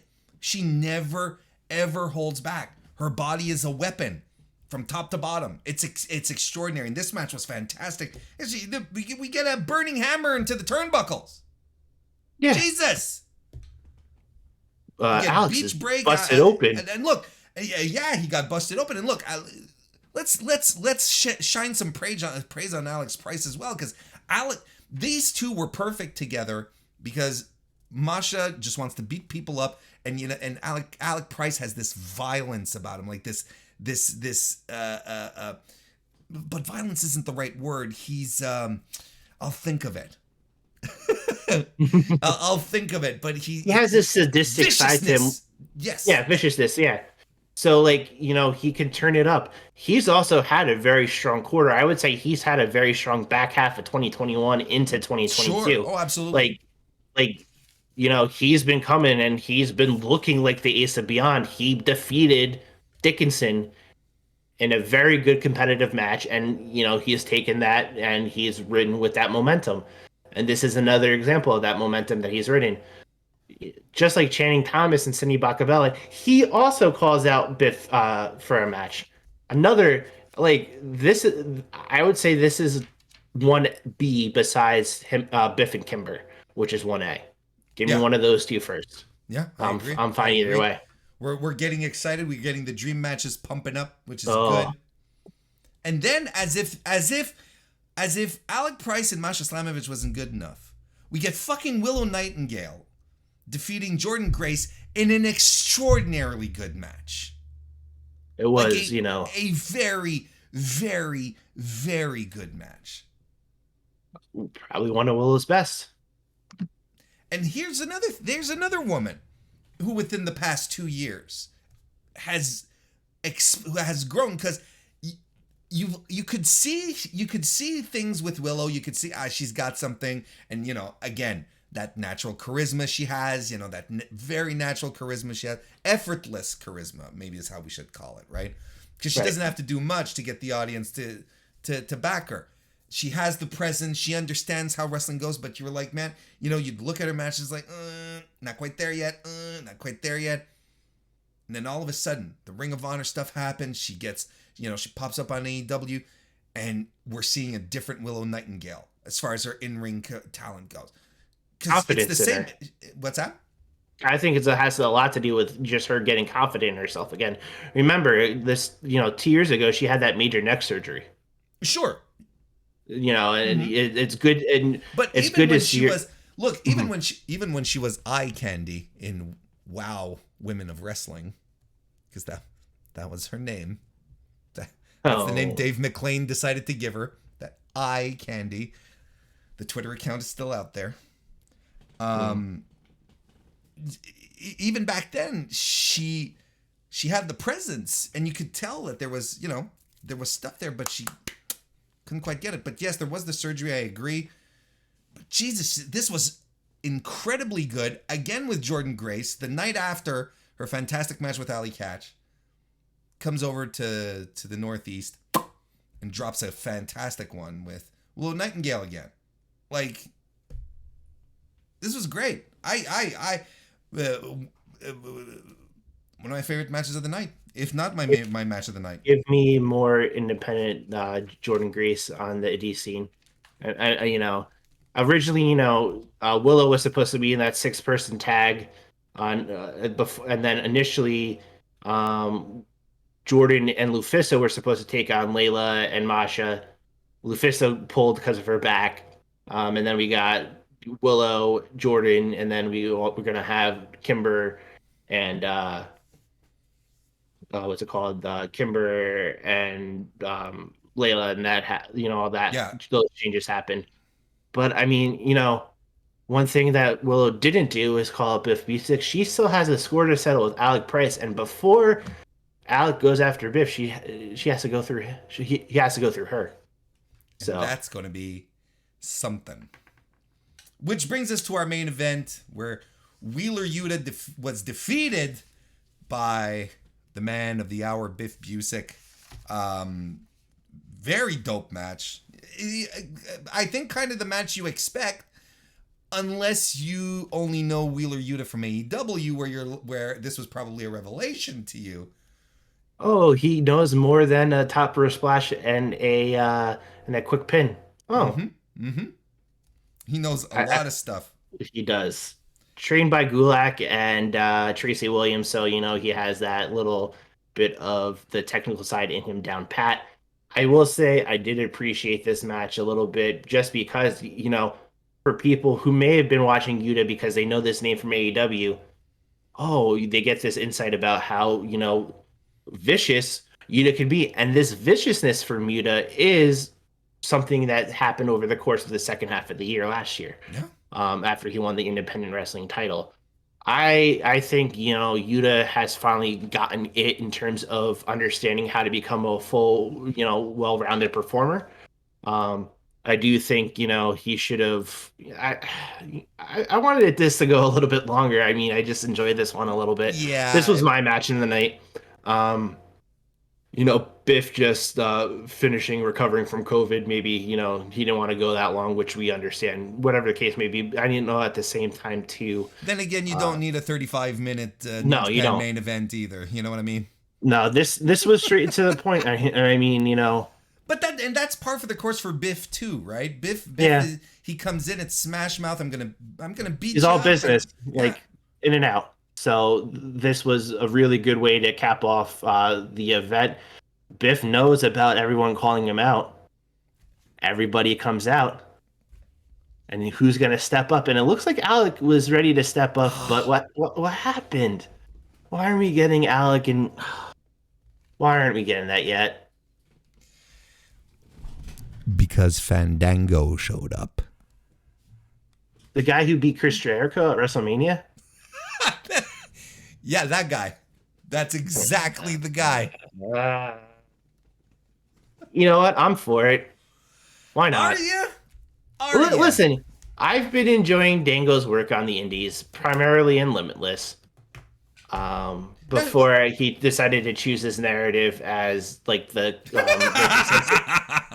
right to censor version of himself. Now it seems like he's going to be known as something like weird in Control Your Narrative. But look, I don't know. I mean, control your narrative stuff aside, because I know you're a fan. You have the T-shirt. Okay, so we're not going to get into it. I'm just a big fan of AEW. No. The I don't know how I feel about it, but I can also appreciate a promoter going like, "Look, I'm going to spread all these breadcrumbs, and then I'm going to I'm going to sidewind you with this." And it's nothing against. It's absolutely nothing against Dango and about I don't know who could have really got me more excited than the prospect of everyone that they were hyping during the evening, of a Kimberly, of an Alec Price, especially with Alec Price walking forward. I'm like, Jesus, here we go. Let's go, you know? Yeah, like we were ready for that. Or Gresham coming back and doing it, you know? It's like you had all these wonderful little stories set up, but they're all set up. See, that's my consolation in this, is that Busick now has big matches / feuds, whatever you want to call them, for the rest of the year. We're set. Yeah, he's set with Beyond for the rest of the year. Like, just make them happen in an order that we like. Save Alec for last, because I feel there's a bigger story with Alec around that. Yeah, there's always something very juicy with Alec Price, because he's. And I think it's gonna involve a certain title. Ooh, interesting. Hey, by the way, where was Matt Mikowski? That's a good question, because I was waiting for him. Like, he was advertised, I think, because for the show. He was advertised that Matt Mikowski was going to show up. So when Biff got jumped, I was like, "There's Mikowski." I thought that was Mikowski too, and then because that's another thing that makes the most sense, because Mikowski's been on this undefeated streak, right? Well, at least is it still ongoing? I don't remember. I think so. I think it's still ongoing. Because he beat Shelley at day 91, right? Yeah, he beat Shelley. So I think it's still ongoing. So I was like, oh, well, there you go. And then I was like, why is he in a mask and everything? Just, run in, Matt. Just do your thing. Just do your thing. Yeah, so that's what I thought we were getting. Which also is exciting, but like no sign of him, which was weird, because Beyond was really leaning hard into Mikowski. I honestly felt that before they did the AC Max switch, Mikowski was gonna win the title off of Shelley. Yeah, sure. Yeah, I think that was gonna happen. But then they decided to bring back the territories, and I can't bitch about that. I can't be mad about that. It really works out, and it's an interesting time to be a fan of promotions on IWTV. That's all I gotta say. Shawn, what was your show of the weekend? Show of the weekend was this Beyond show. I feel like it had a little bit of everything for everyone. I brought a little bit of everything to the table. My personal match of the weekend was Masha and Alex. I just like the heavy hitting back and forth, heavy action. What about you? My show of the weekend was Munky Business too. I think the Beyond show. I think the Beyond show was more. And here's the wild thing, right? Is that the Beyond shows they're like 4-hour things. Like, they're not like an in and out little 3-hour, 2.5. Like, it's a good hefty pay-per-view. Lots of matches, but super well paced. I think great wrestling top to bottom as it stands right now. I think it is my favorite wrestling show of the year so far. All right. We haven't had the collective, but I think as it stands right now, this is my favorite wrestling show of the year. I like this better than Day 91. Not gonna lie. I did too. I like I like Fat music, but I like this venue a little bit better. It fits more for a wrestler. I understand why they are going back to Fat. Like, they have history there, but this is a better venue for wrestling, in my opinion. It fits better. My match of the weekend is Jonathan Gresham and Blake Christian, because I'm a mark. What are you gonna do? that's my reasoning. I love Blake Christian. Reason. I love Blake Christian. Jonathan Gresham's great. They both together made magic. Yeah. It was a very well done match. But it is I'm saying that, but it's a very difficult week, because on any other weekend, Alec Price versus Masha Slamovich, Billy Starks versus Kimberly, Willow and Jordan, Allie and Jordan. Like, there was ton, and then we're forgetting over on West Coast, you get Speedball Nick Wayne and and Speedball. Yeah. Jesus. Like this was we said it at the start of the show. This was a weekend, the perfect weekend to start this off, because there was not only tons of wrestling, but tons of great wrestling. It was. Next weekend, and I wanted to keep this for around an hour, and now look at where we are. I mean, this was fun. I mean, there's a lot of great wrestling coming up. There's the Collective in Dallas. There's the stuff done by WrestleCon. There's the local Texas promotions running shows throughout the weekend. We'll talk about that. It's 3 weeks away. We're coming close to it. We're going to talk about that as we get closer. But once again, light weekend this weekend. So not as many shows to cover, but we'll be talking about a lot of them. Yeah, again, there's still some stuff. What are you looking forward to this weekend? WWR Plus and JCW, they're both on Sunday. The WWR Plus is it's the Little Mean Kathleen show, but they're not. It's not branded so specific, but it is.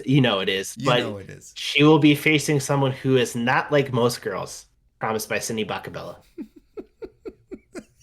I'm interested in seeing who that is. Do you think people are going to get mad when Nia doesn't show up? Kind of like when people got mad that Cody didn't show up on Raw? Do you think that's what's going to happen? What's Raw? You son of a bitch. All right. Hey, this was a lot of fun and a good first dive into it. It felt good to talk about independent wrestling. I hope you guys enjoyed it as well. Shawn, before we leave, what have you got going on these days?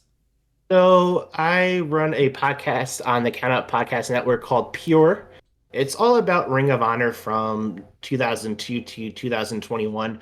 We sprinkle in every so often just different things about the promotion. I give you a half hour, 45 minutes of time just going over the shows, just going in it from a fan perspective. I just actually switched to a weekly model. Before I was doing bi-monthly. So now I'm going weekly as I'm gearing up and getting ready for Super Card of Honor on April 1st, led by Tony Khan. Smart to have I think the Ring of Honor podcast community is going to have a revival. I think there's going to be an uptick in interest. But yeah, go check Shawn out. It's at countdownpod.com/pure. Links will be in the description, of course. As for me, every Thursday night, 9 p.m. Eastern, I record the Mr. Warren Hayes Show podcast live, where I talk about stuff going around in the world of wrestling. We usually do a good review of AEW Dynamite. We try to avoid talking about WrestleMania because it just makes us sad. But other than that, please come and join us right here on youtube.com/MrWarrenHayes. But you probably already know that since you're here, but you never know. You never know. You gotta plug yourself, Shawn. That's what you gotta do. Whenever you get an opportunity. Keep plugging. Yeah. You can't be too egregious about it. When someone opens the door, you go full fucking in! Full force! And just enjoy AEW. Great company. They're known for their t-shirts. Yes. And their great wrestling. And also, this company called Control Your Narrative is also known for their t-shirts, not their wrestling. No, they're known for other stuff. They're known for their berating boxes, their complaint closets. Their EC3 is still waiting for me in his rant. The rant room. Yeah, there you go. I couldn't remember. So yeah, check me out on Pure. I'm enjoying this. I'm just getting to the surface with some of the Ring of Honor stuff. And we're just really starting to get to the surface here with some of this independent stuff. Yeah, exactly. We're gonna get our sea legs. We're gonna get our sea legs, and it's gonna be amazing. Well, thank you all for joining us on the first episode of Hot Shakes and Hand Dogs. I'm Mr. Warren Hayes. This is Shawn. Hope you guys have a great rest of your week. We'll be back next week to talk some more independent wrestling. Support indie wrestling. See you next time.